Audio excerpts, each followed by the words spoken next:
अस्सलाम वालेकुम to all of you.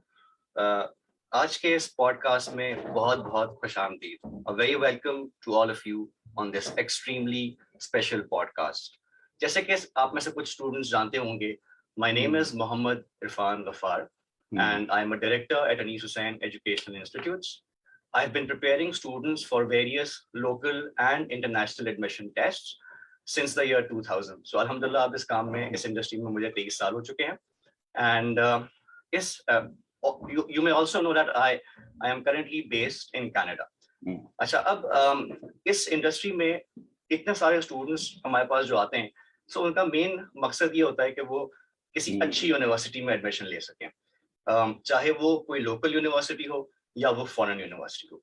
और इसी फॉरेन यूनिवर्सिटीज के हवाले से आज का हमने इस पॉडकास्ट पे स्केड्यूल किया है, जहाँ पे हम various university options in Canada को एक्सप्लोर करेंगे और उसके बाद वो स्टडी ऑप्शंस क्या जॉब प्रोस्पेक्ट्स पे लीड करते हैं, क्या वो बेहतर इमिग्रेशन प्रोस्पेक्ट्स पे लीड करते हैं, ये डिस्कशन भी करेंगे। आज के हमारे स्पेशल गेस्ट हैं mister Arsalan Shah. Arsalan himself he has done his bachelor's from the UK in information technology, and he has done an MSc in finance from the UK as well.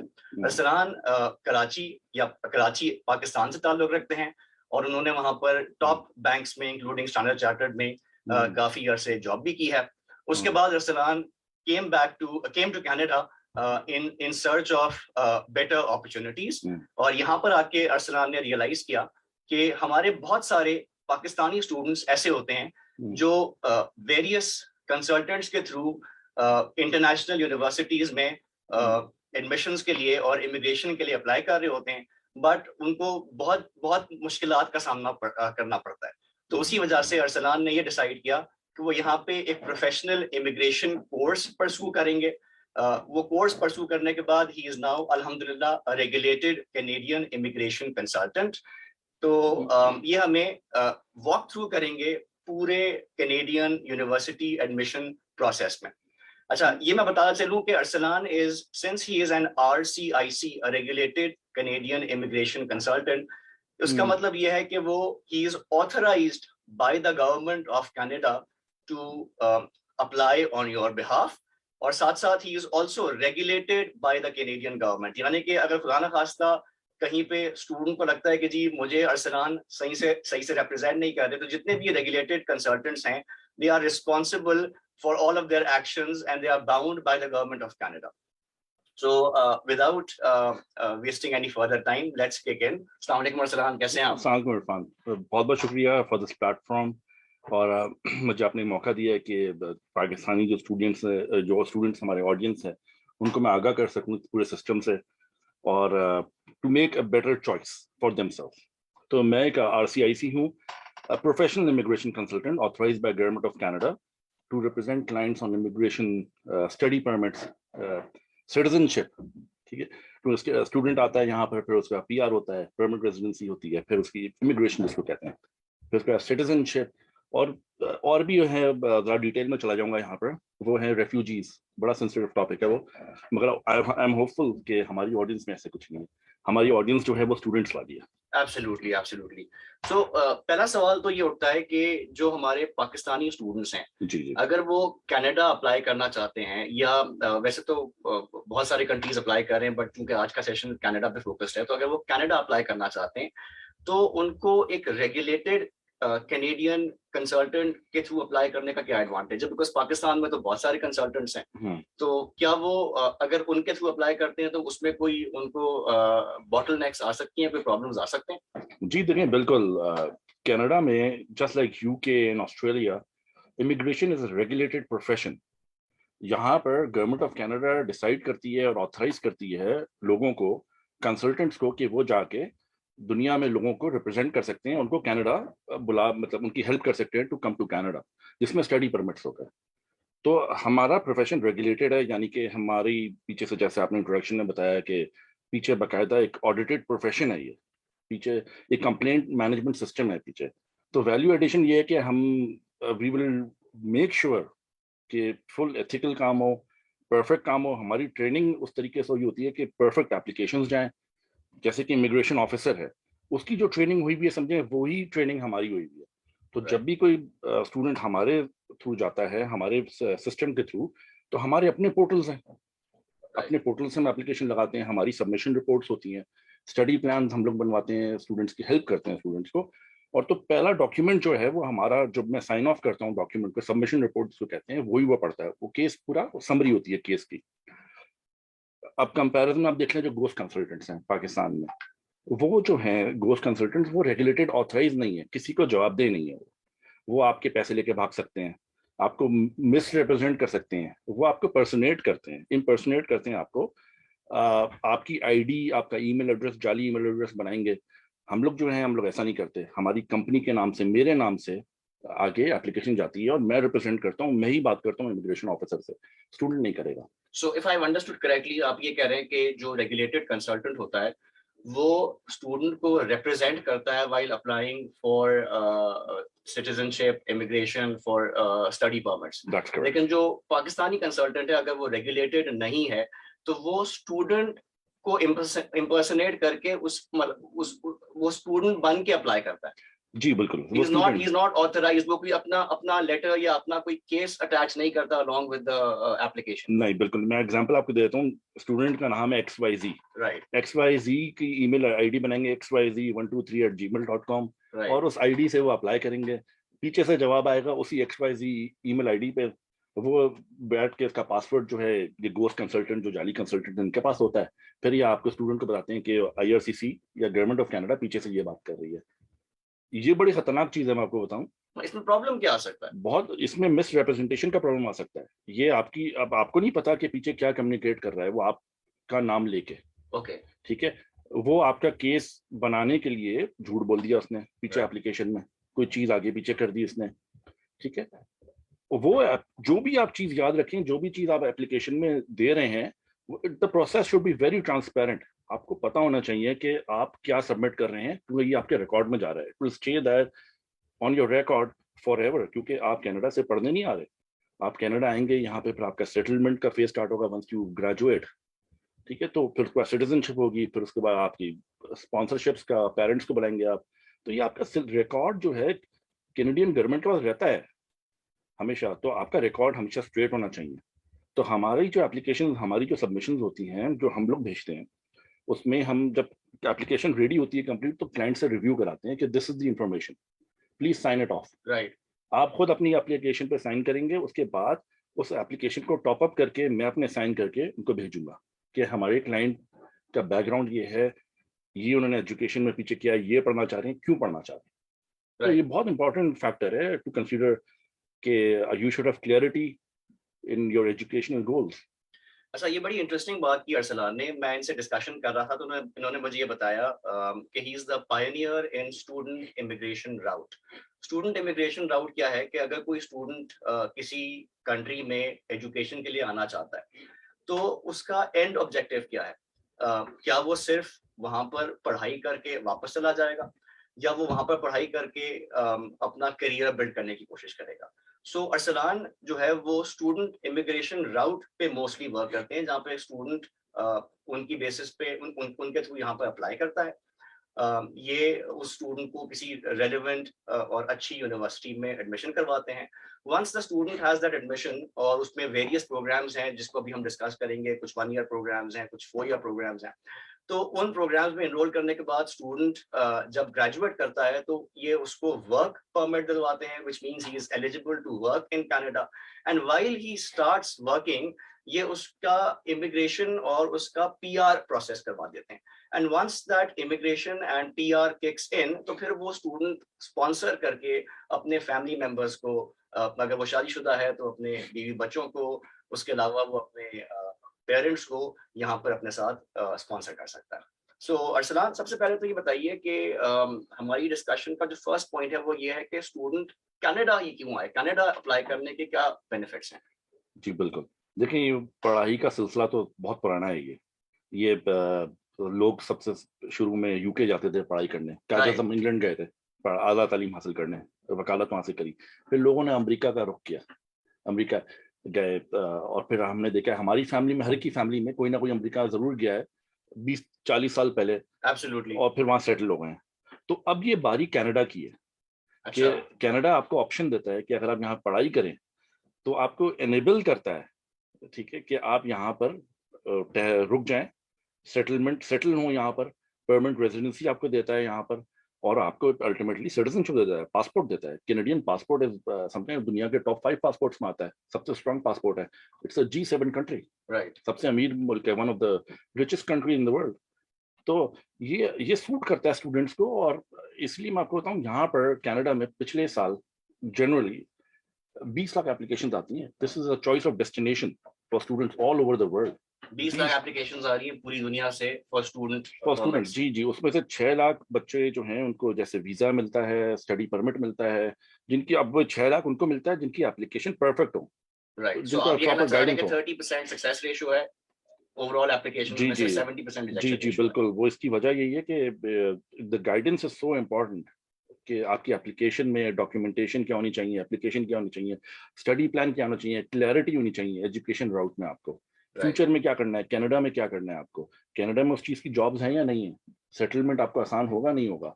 तो ये क्लैरिटी एडवाइजरी बड़ा important है इसमें। अगर किसी से professional help ले लें तो इट रियली हेल्प्स, और ये उन्हीं का सक्सेस रेट जो है ज़्यादातर उन्हीं का है जिन्होंने हेल्प ली है। राइट, राइट, चलें, वेरी इंटरेस्टिंग। सो अब सवाल ये उठता है कि अगर स्टूडेंट ने ये डिसीजन ले लिया है कि उसको कनाडा आना है, तो थोड़ा ब्रीफली ये गाइड करें कि एप्लीकेशन प्रोसेस क्या है, स्टूडेंट किस तरीके से अप्लाई करेगा, और अप्लाई करते वक्त कौन सी कॉमन मिस्टेक्स वो करता है जिसे उसको अवॉइड करना चाहिए। जी बिल्कुल। देखिए देखें, एप्लीकेशन प्रोसेस तो जैसे अगर कोई स्टूडेंट खुद अप्लाई करता है तो उसमें यह है कि एप्लीकेशन फॉर्म हर हर जगह जाता है, दरखास्त, ठीक। वो एप्लीकेशन फॉर्म भरते हैं, एप्लीकेशन फॉर्म के साथ अपनी ट्रैवल हिस्ट्री बताएंगे, लास्ट 5 ईयर्स की ट्रैवल हिस्ट्री, कहाँ कहाँ ट्रैवल किया है, ठीक है। उसके बाद वो बताएंगे, इनको एक आइल्स का स्कोर चाहिए, राइट, आइल्स का स्कोर या इसका ऑल्टरनेट डुओलिंगो भी है ओके, एडमिशंस के लिए यहाँ पे कनाडा में। एडमिशंस के लिए। जी जी, वो चाहिए, वो ज़रूरी है। और उसके अलावा आपकी जो लास्ट प्रीवियस एजुकेशन है या मोस्ट रीसेंट एजुकेशन या प्रीवियस एजुकेशन, अगर आप हाई स्कूल या इंटर कर रहे हैं, ए लेवल्स, उसको हाई स्कूल यहाँ पे कहते हैं, ओके, ठीक है। वो आप करके आ रहे हैं तो आप अंडर ग्रेड कर रहे हैं या डिप्लोमा कर रहे हैं, सर्टिफिकेट कर रहे हैं, या तो बैचलर्स कर लिया, उसका मास्टर्स कर रहे हैं, या पोस्ट ग्रेजुएट डिप्लोमा कर रहे हैं, तो आपकी प्रीवियस एजुकेशन सर्टिफिकेट्स, इन सब में सबसे इंपॉर्टेंट चीज जो है ये तो डॉक्यूमेंटेशन है। और बैंक डॉक्यूमेंट्स। बैंक डॉक्यूमेंट्स, बिल्कुल जी, बैंक डॉक्यूमेंट्स आपको देने हैं, आपकी फाइनेंशियल स्ट्रेंथ हो ओके, कि आप अफोर्ड कर सकें यहाँ की एजुकेशन, एटलीस्ट समझे कि एक सेमेस्टर की फीस दे सकें। और ये मैं आप बाद में आपको बताऊंगा, यहाँ पे डिफरेंट राउट्स हैं, ठीक है। तो उसका डिफरेंट डिफरेंट है। तो मगर कॉमन एरर्स क्या है जो कॉमन स्टूडेंट। एरर्स ये हैं कि वो एप्लीकेशन गलत भरते हैं स्टूडेंट्स हमारे पाकिस्तान ओके, का। ये मैं स्पेसिफिकली आपको बता रहा हूँ, जो हमें रिपोर्ट्स मिली हैं यहाँ पर। राइट, इवन जो गवर्नमेंट ऑफ कनाडा की ऑफिशियल स्टेटमेंट है, अगर पाकिस्तान का खास तौर पे, क्योंकि मैं रिप्रेजेंट करता हूँ यहाँ कम्युनिटी को, तो उनका यही है कि ये मिनिस्टर ने कहा था हमारे इमिग्रेशन के कि पाकिस्तान की एप्लीकेशंस जो हैं काफी उसमें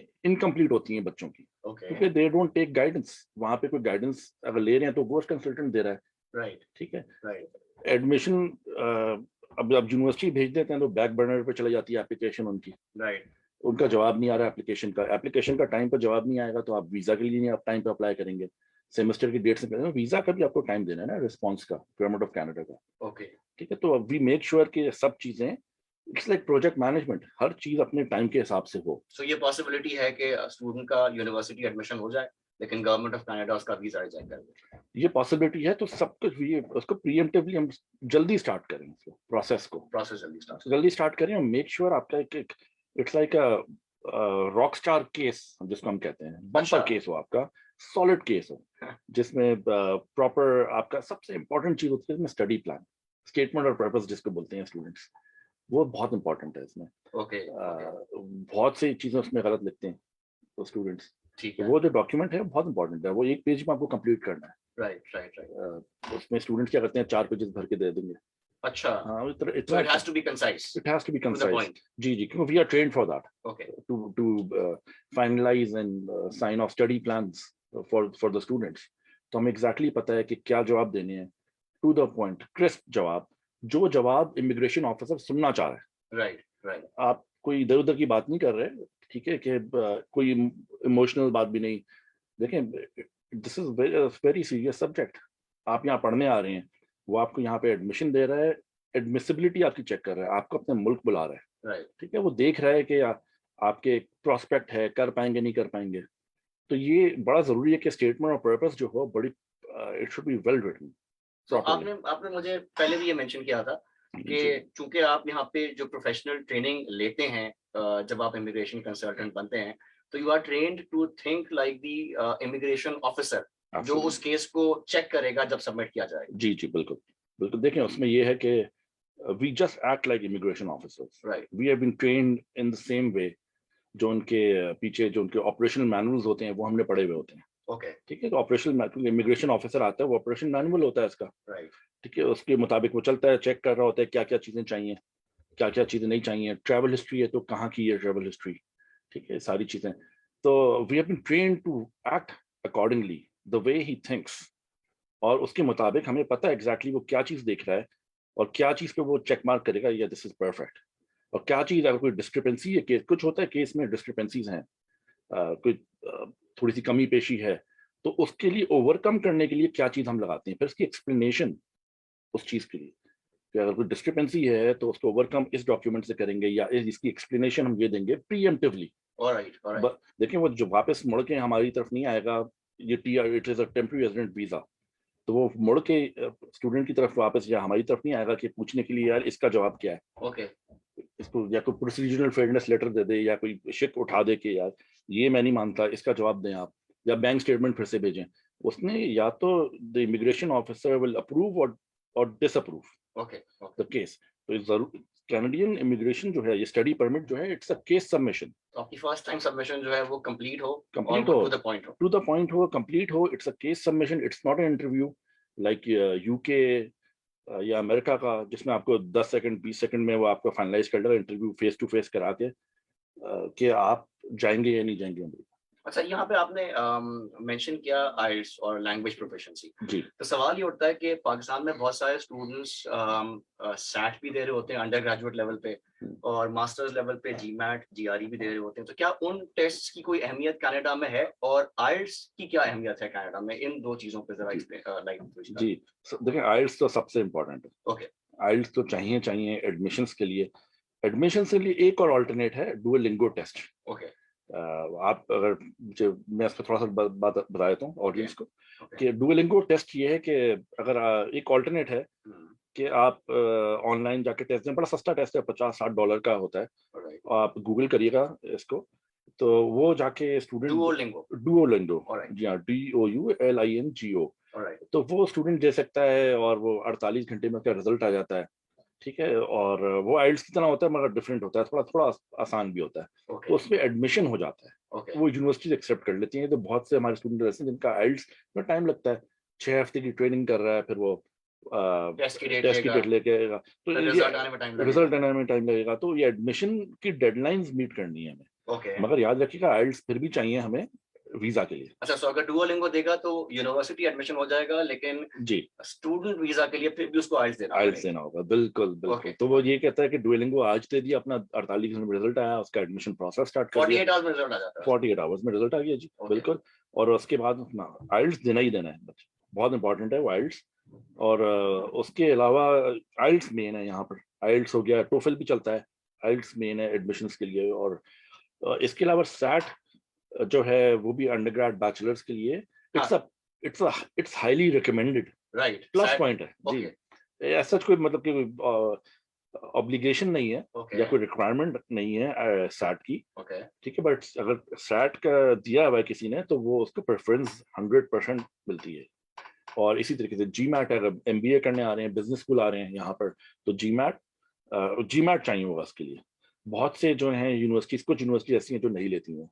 ठीक है, अगर मास्टर्स करने आ रहे हैं तो GRE is an added, it will add a lot of value to the application. So if I understood your answer correctly, आप ये कह रहे हैं कि IELTS कंपलसरी है और SAT या GMAT या GRE एडवांटेजेस है लेकिन कंपलसरी नहीं। That's correct, absolutely. Right. GMAT कुछ MBA जो अगर MBA करने आ रहे हैं तो उसके लिए GMAT चाहिए। राइट। यहाँ पे स्टूडेंट्स को बता चलूँ, हमारी ऑडियंस को, कि अगर आप बैचलर्स लेवल पे अप्लाई कर रहे हैं, यानी कि अंडरग्रेड के लिए अप्लाई कर रहे हैं, तो आप सैट दे सकते हैं। अगर सैट में अच्छा स्कोर आएगा तो उसकी बेसिस पे आपको यूनिवर्सिटी में एडमिशन में भी एडवांटेज मिल सकता है, और हम आगे जाके स्कॉलरशिप ऑप्शन डिस्कस करेंगे, उसमें भी एडवांटेज मिल सकता है। सिमिलरली अगर आप मास्टर्स लेवल पे यानी कि ग्रेजुएट लेवल पे अप्लाई कर रहे हैं, तो उसके लिए बिजनेस प्रोग्राम्स के लिए स्पेसिफिकली एमबीए के लिए आपको जीमैट देना पड़ेगा और बाकी एमएस प्रोग्राम्स के लिए आपको जीआरई देना पड़ेगा, बट ऑब्वियसली वो आप यूनिवर्सिटी से रिक्वायरमेंट चेक कर सकते हैं और उसके अकॉर्डिंगली अप्लाई कर सकते हैं। अच्छा जी, मूविंग फॉरवर्ड, अब ये बताइए कि अगर स्टूडेंट अपनी एप्लीकेशन दे देता है तो अगला स्टेप है स्टडी परमिट। स्टडी परमिट की एलिजिबिलिटी रिक्वायरमेंट्स क्या है और कितना टाइम लगता है, क्या टाइम फ्रेम है जिसमें ये अप्रूव होके आ जाता जी बिल्कुल, देखिए इधर दो पार्ट्स हैं। एक तो हो गया एडमिशंस, दो जद्दोजहद है आप ये कह लें कि एक हो गया एडमिशंस। है? राइट। एडमिशन सिक्योर करना अच्छी यूनिवर्सिटी में, प्रॉपर जगह, अच्छी जगह, लोकेशन बड़ी इंपॉर्टेंट है इसमें। खैर तो वो आप एडमिशंस के बाद आप रुजू करते हैं स्टडी परमिट के लिए आईआरसीसी को। IRCC immigration refugee citizenship Canada, okay. यानी गवर्नमेंट ऑफ कनाडा का इमिग्रेशन डिपार्टमेंट। ऑलराइट। तो आप उधर जाते हैं, उधर आप एप्लीकेशन सबमिट करते हैं फॉर स्टडी परमिट। अब पाकिस्तान के स्टूडेंट्स के लिए हमारे पास दो राउट्स हैं, ये कोई बड़ी अच्छी न्यूज़ है। अच्छा। इनके पास दो राउट्स हैं। एक तो राउट है रेगुलर, जिसको हम कहते हैं रेगुलर स्ट्रीम जिसको आप कहते हैं, ठीक है, जिसमें आपने जिसमें इसकी रिक्वायरमेंट तो सच कोई हार्ड एंड फास्ट रिक्वायरमेंट नहीं है, मगर ये होता है कि एक सेमेस्टर की फीस आपने दे दी हो, ओके। ठीक है, एक सेमेस्टर की फीस दे दी है, आइल्स आपके पास स्कोर है, ठीक है, अच्छा स्कोर है, बुरा स्कोर है, उसकी भी सच कोई रिक्वायरमेंट नहीं है वहाँ पर, ठीक ये है, रेगुलर स्ट्रीम है। Regular stream. और बैंक Okay. स्टेटमेंट आपके पास हो, एक अच्छी बैंक से अप्रूव कर सकें, कोई केस सबमिशन अप्रूव कर सकें इमिग्रेशन ऑफिसर को कि हमारे पे इतने पैसे हैं कि वहाँ पे 1 साल की फीस भी दे सकते हैं या 6 महीने की फीस अपफ्रंट दे दी हमने, और उसके बाद हम वहाँ पे रह भी सकते हैं 1 साल, हमें रहने में कोई प्रॉब्लम नहीं होगा यहाँ पर। दूसरा जो इम्पोर्टेंट है वो पाकिस्तान के लिए वो है student direct stream, SDS। SDS, जी जी, student direct stream. Student direct, यानी कि प्रायोरिटी पे पाकिस्तान जो है, कनाडा में पाकिस्तान जो है वो पाकिस्तान के स्टूडेंट्स प्रायोरिटी पे हैं, ओके। ठीक है। एक और कहा जाता है कि स्टूडेंट्स को वीजा नहीं मिल रहा, ये नहीं हो रहा, मगर बिल्कुल, मेरा अगला सवाल ये था जी कि हम सुनते हैं कि जी पाकिस्तानी एप्लीकेशंस बड़ी रिजेक्ट होती हैं, जी जी तो इसी से प्लीज टाई अप करके ये भी एक्सप्लेन कीजिएगा कि is there any truth behind that myth? जी, देखिए वो रिजेक्शन का ये कि क्यों, मैं आपको मैं कम्युनिटी में रिप्रेजेंट भी करता हूँ काफी यहाँ पे पाकिस्तानी कम्युनिटी को, तो हम लोग काफी पुश करते हैं, एमपी से मिलते हैं यहाँ पर लोकल, ओके। और इमिग्रेशन मिनिस्टर्स को हमारी वो दरखास्तें उनको जाती हैं हमारे थ्रू वेरियस चैनल्स यहाँ पे, जो हमारे लोकल पाकिस्तानी रिप्रेजेंटेटिव्स हैं यहाँ पे। तो हमें यही पता चला कि स्टूडेंट जो है पाकिस्तान का वो गलतियां बहुत करते हैं, ओके। उनके पास डायरेक्शन नहीं होता, एप्लीकेशन में गलती कर देते हैं, डॉक्यूमेंट गलत लगा दिया, स्टेटमेंट जो है वो सही नहीं है, तो ठीक ऐसा है। तो नहीं है कि किसी पर्टिकुलर नेशनैलिटी को प्रेफरेंस दी जाती है, कहते हैं जी इंडियंस का वीजा रिलेटिवली आसानी से लग जाता है? जी देखिए, वो प्रेफरेंस एज सच मैं नहीं मानता उसको, क्योंकि राइट। इंडिया की एप्लीकेशंस बहुत ज्यादा आती हैं, ओके। ठीक है, ओके। तो उनका भी आप देखें एक्सेप्टेंस रेट वही होगा जो पाकिस्तान का जैसे है, ऑलराइट। ठीक है। और सबसे बड़ी चीज पाकिस्तान एसडीएस में है, जैसे एसडीएस। जैसे इंडिया है एसडीएस में, तो यानी कि पाकिस्तान का डिस्क्रिमिनेट नहीं कर रहे, वो पाकिस्तान को प्रायोरिटी दे रहे हैं। प्रायोरिटी दे रहे हैं। एसडीएस में सिर्फ उनके थोड़े से मुल्क हैं, 10-14 मुल्क हैं मेरे ख्याल में वेरी अभी। इंटरेस्टिंग। जी जी, तो उन पूरी 10-14 दुनिया मुल्क में, में पाकिस्तान भी जी शामिल जी जी, पूरी दुनिया में। तो इसका मतलब पाकिस्तान प्रायोरिटी पे है इनके, they want Pakistanis to come here study and settle in Canada. है। ये ओके। चाहते हैं कि पाकिस्तानी यहाँ पर आए, ओके। और क्योंकि हमें हमारे बच्चों को वो वैल्यू करते हैं यहाँ पे, बहुत बहुत इज्जत देते हैं, बहुत वैल्यू करते हैं सिस्टम के अंदर। और तो इसलिए हमारे आप नेशनल असेंबली में जाएं कनाडा की, उसमें पाकिस्तानी कितने हैं, कितनी रिप्रेजेंटेशन ठीक ठाक है पाकिस्तानियों की यहाँ पर, लिबरल गवर्नमेंट में, इवन कंजर्वेटिव गवर्नमेंट। बिल्कुल। तो Pakistanis have a very strong community in Canada. Okay, great. अच्छा, अब आते हैं जरा इंटरेस्टिंग क्वेश्चन पे जो कि प्रोबेबली स्टूडेंट्स के जी टॉप जी ऑफ द माइंड होता है, और वो ये है कि जब वो अप्लाई करेंगे तो क्या फाइनेंशियल कॉस्ट इन्वॉल्व है? इस क्वेश्चन को मैं थोड़ा सा ब्रेक डाउन कर देता हूँ आपके लिए। जी जी पहले तो ये बताइएगा कि अंडर ग्रेजुएट में स्टूडेंट के पास क्या ऑप्शंस हैं? क्या 4 साल का ही प्रोग्राम करना जरूरी है या कि वो जी छोटा प्रोग्राम कर सकता है? और क्या जी यूनिवर्सिटी जाना जरूरी है या कोई कॉलेज भी अप्लाई कर सकता है? सिमिलरली मास्टर्स में स्टूडेंट के पास क्या ऑप्शंस हैं? और फिर उसके बाद जब वो अप्लाई करेगा तो उसकी एप्लीकेशन कॉस्ट, उसकी एडमिशन कॉस्ट, उसकी एनुअल ट्यूशन फी और उसके लिविंग एक्सपेंसेस। तो जरा लंबा सवाल है, बट ये स्टूडेंट्स की के top of the mind question होता है, तो मैं जी जी चाहूंगा कि इस पर आप जरा एलाबोरेट करें। जी।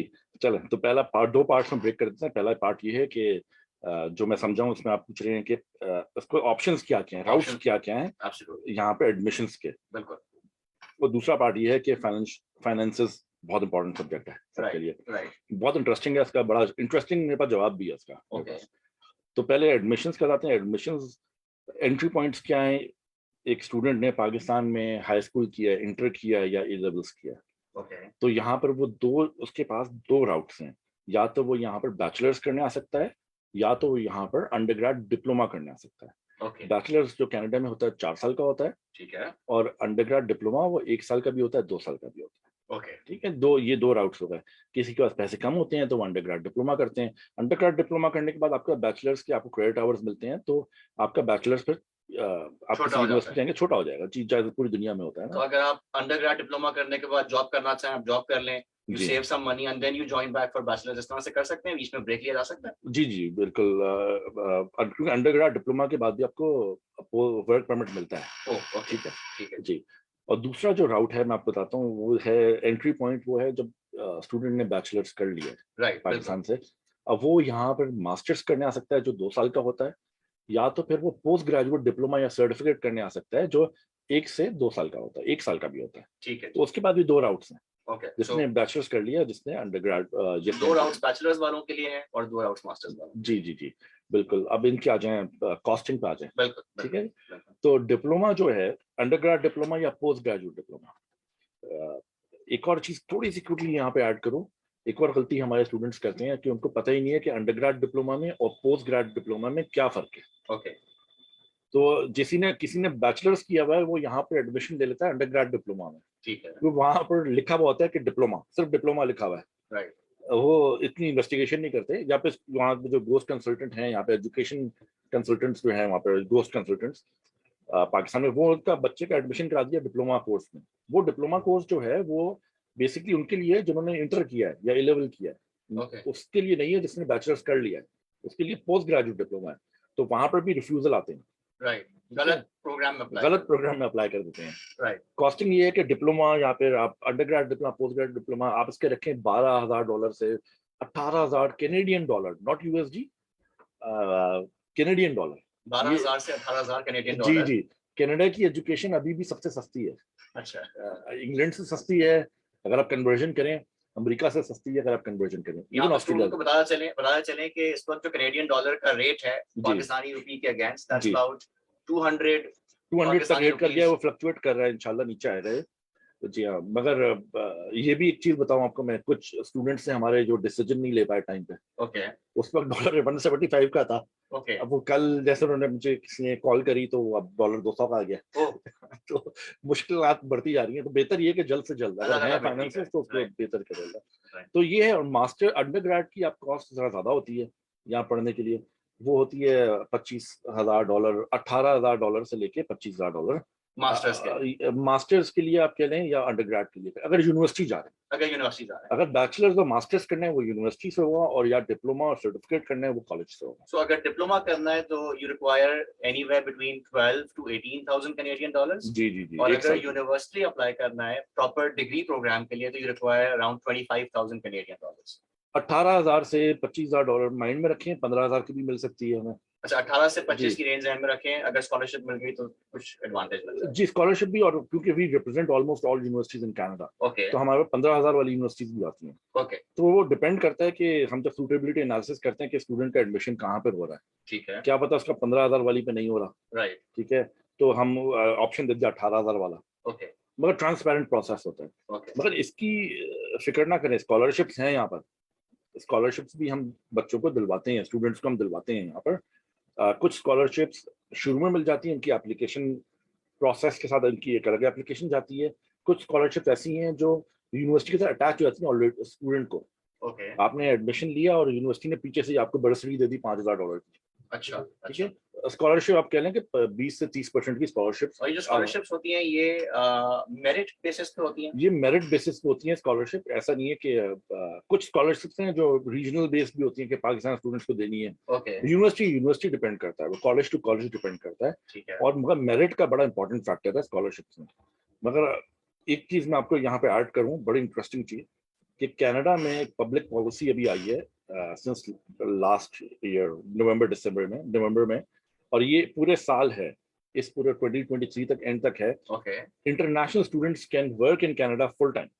अच्छा फुल टाइम जॉब कर सकते जी हैं जी जी यानी कि अगर मैं यहाँ पे डिग्री प्रोग्राम करने के बाद ग्रेजुएट करके जितने घंटे जॉब कर सकता हूँ पार्ट टाइम जो जो जो स्टूडेंट पढ़ाई कर रहा है वो भी पार्ट टाइम में फुल टाइम जी बिल्कुल बिल्कुल, एब्सोल्युटली आप सही समझें कि जो इंटरनेशनली क्या है कि पार्ट टाइम आपको अलाउड होता है। ऑन कैंपस आप फुल टाइम कर सकते हैं, ऑफ कैंपस यानी कि कैंपस के बाहर आप पार्ट टाइम जॉब कर सकते हैं, यानी कि 17-18 घंटे या 20 घंटे। that's the normal procedure. That's a normal इस प्रोसीजर। साल के लिए आप कह रहे हैं कोई लेबर special? शॉर्टेज है कनाडा में, इतनी नौकरियां हैं, कोविड के दौरान लोग नहीं आए, तो लेबर शॉर्टेज है, उसको भी फुलफिल करना है, तो कनाडियन स्टूडेंट्स को अलाउ कर दिया है फुल टाइम। अब मैं आपको एग्जांपल दूं, ओंटारियो में जैसे हम बैठे हुए हैं अभी, जी यहाँ पे मिनिमम वेज जो है 16 घंटे पर आवर है, $16 पर आवर, ठीक है जी, एक घंटे की ये सैलरी होती है। राइट और आप स्टूडेंट का जो ये फुल टाइम नौकरी जो होती है वो 40 घंटे पर वीक होती है, 40 आवर्स, 37.5 होता है, बस 40 आवर्स तक आराम से जाता है। ठीक तो है, 16 घंटे इंटू आप करें 40 hours per week into 4 weeks a into month, 4 weeks, तो ठीक ये है। 2400-2500 डॉलर तो ये बन जाते हैं। तो अगर स्टूडेंट फुल टाइम जॉब करता है और बेस मिनिमम सैलरी पे जॉब कर रहा है जी तो जी, he can approximately make 25,000 Canadian dollars per month, 2500 Canadian dollars, right 2400-2500 2500 dollar आप मजे से बना रहे हैं।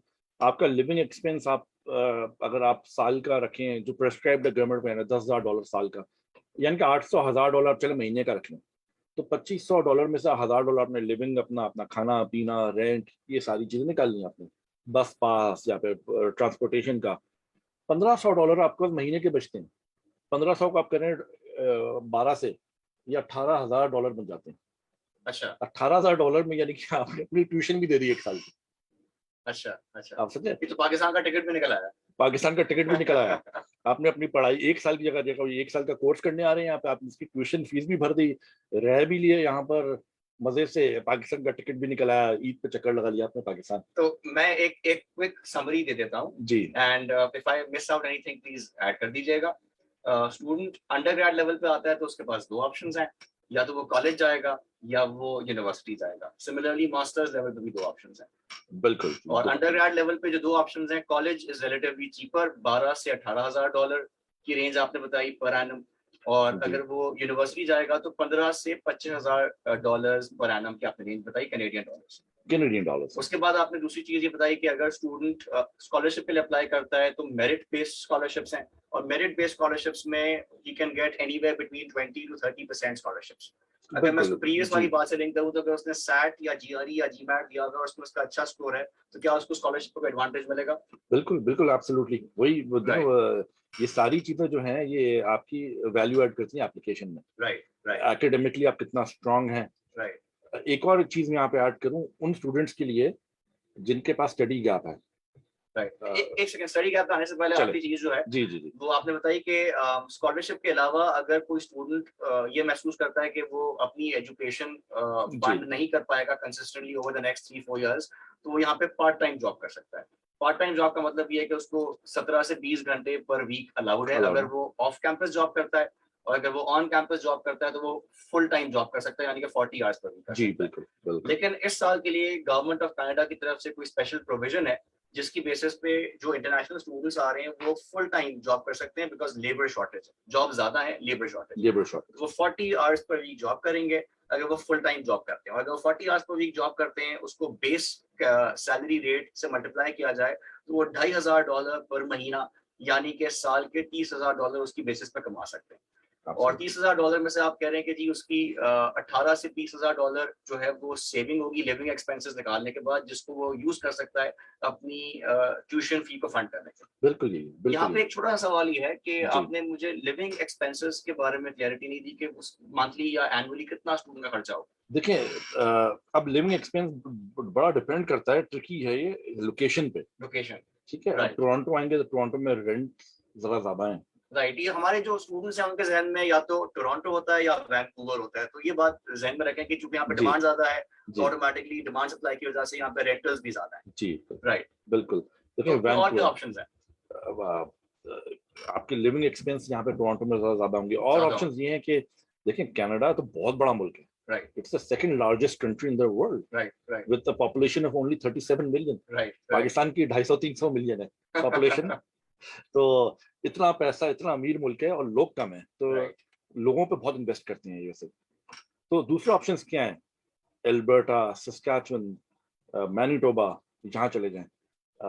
अटलांटिक साइड चले जाएं, अटलांटिक बबल जो है हमारा, उसमें 4 प्रोविंस है, Nova Scotia, new Brunswick, Prince Edward island, new फाउंडलैंड, Labrador. ये 4 सूबे जो हैं इसको हम कहते हैं अटलांटिक प्रोविंसेस। जो अटलांटिक ओशन जो है हमारे ईस्ट बॉर्डर जो है, ईस्टर्न बॉर्डर अटलांटिक ओशन से, यूके से आप आएंगे, समंदर क्रॉस करेंगे अटलांटिक ओशन, तो पहले ये नोवा स्कोशिया वगैरह ये प्रोविंसेस आते हैं। अच्छा, बहुत खूबसूरत प्रोविंसेस हैं ये।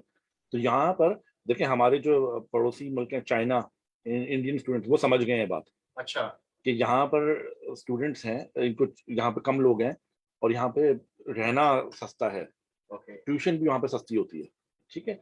तो सब लोग वहाँ पर जा रहे हैं पढ़ने के लिए। जी मैं चाहूंगा कि पाकिस्तानी स्टूडेंट्स भी इसको कंसीडर करें, उन ऑप्शंस को एक्सप्लोर करें। दूसरे लेकिन आप मुझे अगर बॉल पार्क फिगर बताएं कि जी अगर वो टोरंटो में रहते हैं तो कितना खर्चा होगा, लिविंग एक्सपेंसेस, और अगर वो किसी ऐसे प्रोविंस में रहते हैं जहाँ पर लिविंग एक्सपेंसेस कम है तो वहाँ पे कितना एक्सपेंडिचर होगा? देखिए, आप जो प्रेस्क्राइब्ड है गवर्नमेंट ऑफ कनाडा का, वो स्टैंडर्डाइज्ड है, वो डिफरेंशिएट नहीं करता किसी एक जगह से। वो कहते हैं कि $10,000 आपका स्टूडेंट का साल का खर्चा। $10,000। हाँ, टोरंटो में ये होगा कि टोरंटो में थोड़ा आप टाइट रह रहे होंगे, तो एक अगर आप अपार्टमेंट ले रहे हो तो उसमें 6 स्टूडेंट रह रहे हैं या 4 स्टूडेंट रह रहे हैं, तो वहां पे ये होगा कि आपको अपार्टमेंट अपना मिल जाएगा।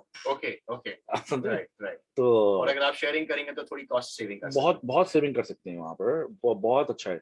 अगर आप अटलांटिक साइड करें, उनके इमिग्रेशन प्रोग्राम, सबसे इंपॉर्टेंट चीज है इमिग्रेशन प्रोग्राम्स। क्या वहां से पढ़ेंगे तो आपको कितना सूटेबल है वहाँ के इमिग्रेशन प्रोग्राम, सेटलमेंट में कितना हेल्प करते हैं वहाँ की कम्युनिटी। तो ये भी इस पे खैर आप हम आते हैं, इस पर डिस्कस करते हैं। बिल्कुल। अगला सवाल मेरा आपसे यही था कि जब स्टूडेंट कैनेडियन यूनिवर्सिटीज में अप्लाई कर रहा है जी, तो वो अपने जहन में क्या फैक्टर्स रखे while choosing the right university? Because हमारे यहाँ पे जो कॉमन ट्रेंड है, एंड आई थिंक ये ग्लोबल ट्रेंड है, वो हर स्टूडेंट ये चाहता है कि उसका बेहतर से बेहतर यूनिवर्सिटी में एडमिशन हो जाए, यानी कि वो यूनिवर्सिटी रैंकिंग्स को देख रहा होता है। तो क्या यूनिवर्सिटी रैंकिंग्स ही सोल क्राइटेरिया है यूनिवर्सिटी एडमिशन डिसीजन लेने का, या कोई दूसरे फैक्टर्स भी हैं जो बहुत इंपॉर्टेंट है? एब्सोल्युटली जी, बिल्कुल। तो देखें, स्टूडेंट्स के जो माइंड में होता है ना, सबसे पहली चीज, जब इवन जब before starting the application process, वो ये होता है कि रैंकिंग में देखें यूनिवर्सिटी कहाँ है, वहां चले जाते हैं, ठीक है। देखें, सबसे इंपॉर्टेंट चीज, क्योंकि आई एम एन RCIC, ठीक है, I am N authorised immigration professional immigration consultant, यानी कि मुझे स्टूडेंट का देखना है कि आगे जाके वो सेटल कैसे हो सके यहाँ पर। देखिए, इतनी फीस दे रहे हैं या जमा आप करा रहे हैं, मेहनत कर रहे हैं इतनी, और आपका प्लान तो यही है ना कि आप यहाँ पे सेटल हो सकें, PR मिले आपको। तो location is the, for me location is the top most important factor. Fees भी है, जाहिर सी बात है। तो हमारे पास जब स्टूडेंट आता है तो हम उसका सूटेबिलिटी एनालिसिस जब करते हैं, फिर उसको ऑप्शन देते हैं कि अल्बर्टा में फीस इतनी है, मगर इमिग्रेशन प्रोग्राम्स जहाँ पर ये हैं ये सूटेबल है, यहाँ से पढ़ाई कर लेंगे तो आपकी इमिग्रेशन इतनी जल्दी हो जाएगी, 4 साल के अंदर हो जाएगी, 3 साल के अंदर आप परमानेंट रेजिडेंट होंगे, 5 साल के अंदर आपके पास कैनेडियन पासपोर्ट होगा।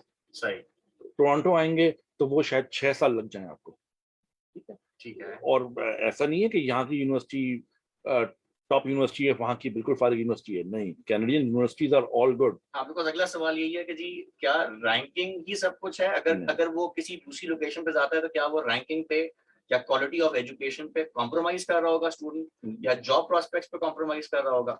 नहीं, ऐसा नहीं है, बिल्कुल। देखें, लोकेशन सबसे इंपॉर्टेंट चीज है यहाँ पर। अगेन इमिग्रेशन, क्योंकि it's a study immigration route for students, quality of education पे बिल्कुल कॉम्प्रोमाइज नहीं करेंगे। यूनिवर्सिटी ऑफ एल्बर्टा उतनी अच्छी है जितनी यूनिवर्सिटी ऑफ टोरंटो है। यूनिवर्सिटी ऑफ मैनिटोबा उतनी अच्छी है जैसे यूनिवर्सिटी ऑफ टोरंटो है या यूनिवर्सिटी ऑफ ब्रिटिश कोलंबिया है। ये मेन यूनिवर्सिटीज होती हैं स्टेट, और यहाँ पे पब्लिक यूनिवर्सिटीज होती हैं। तो कॉम्प्रोमाइज बिल्कुल नहीं कर रहा वो, ठीक है। जॉब प्रोस्पेक्ट्स क्या है टोरंटो में? ज्यादातर देखें, जॉब प्रोस्पेक्ट यहाँ पे फाइनेंशियल हब है, ऑब्वियसली कहा जाता है कि टोरंटो में नौकरियां बहुत हैं, मगर लोग भी तो बहुत हैं, स्टूडेंट्स भी बहुत हैं। अब 10 नौकरियां निकली हैं तो उसके लिए 100 स्टूडेंट्स हैं पीछे, ठीक है। बजाय इसके कि आप एल्बर्टा में अगर पढ़ रहे हैं, लोकेशन आप ऐसी सिलेक्ट कर रहे हैं जहां पर अगर 10 नौकरियां निकली हैं तो उसके लिए बच्चे स्टूडेंट ही 5 हैं। आप समझे? क्योंकि होता ये है कि एक बार जो, फिर आप मूव कर सकते हैं ना, मूव कर सकते हैं। आप एल्बर्टा में पढ़ लें तो बेशक आप मूव करके आप टोरंटो बाद में आ जाएं, यहाँ नौकरी कर लें, तो कनाडा आपके लिए खुला हुआ है पूरा।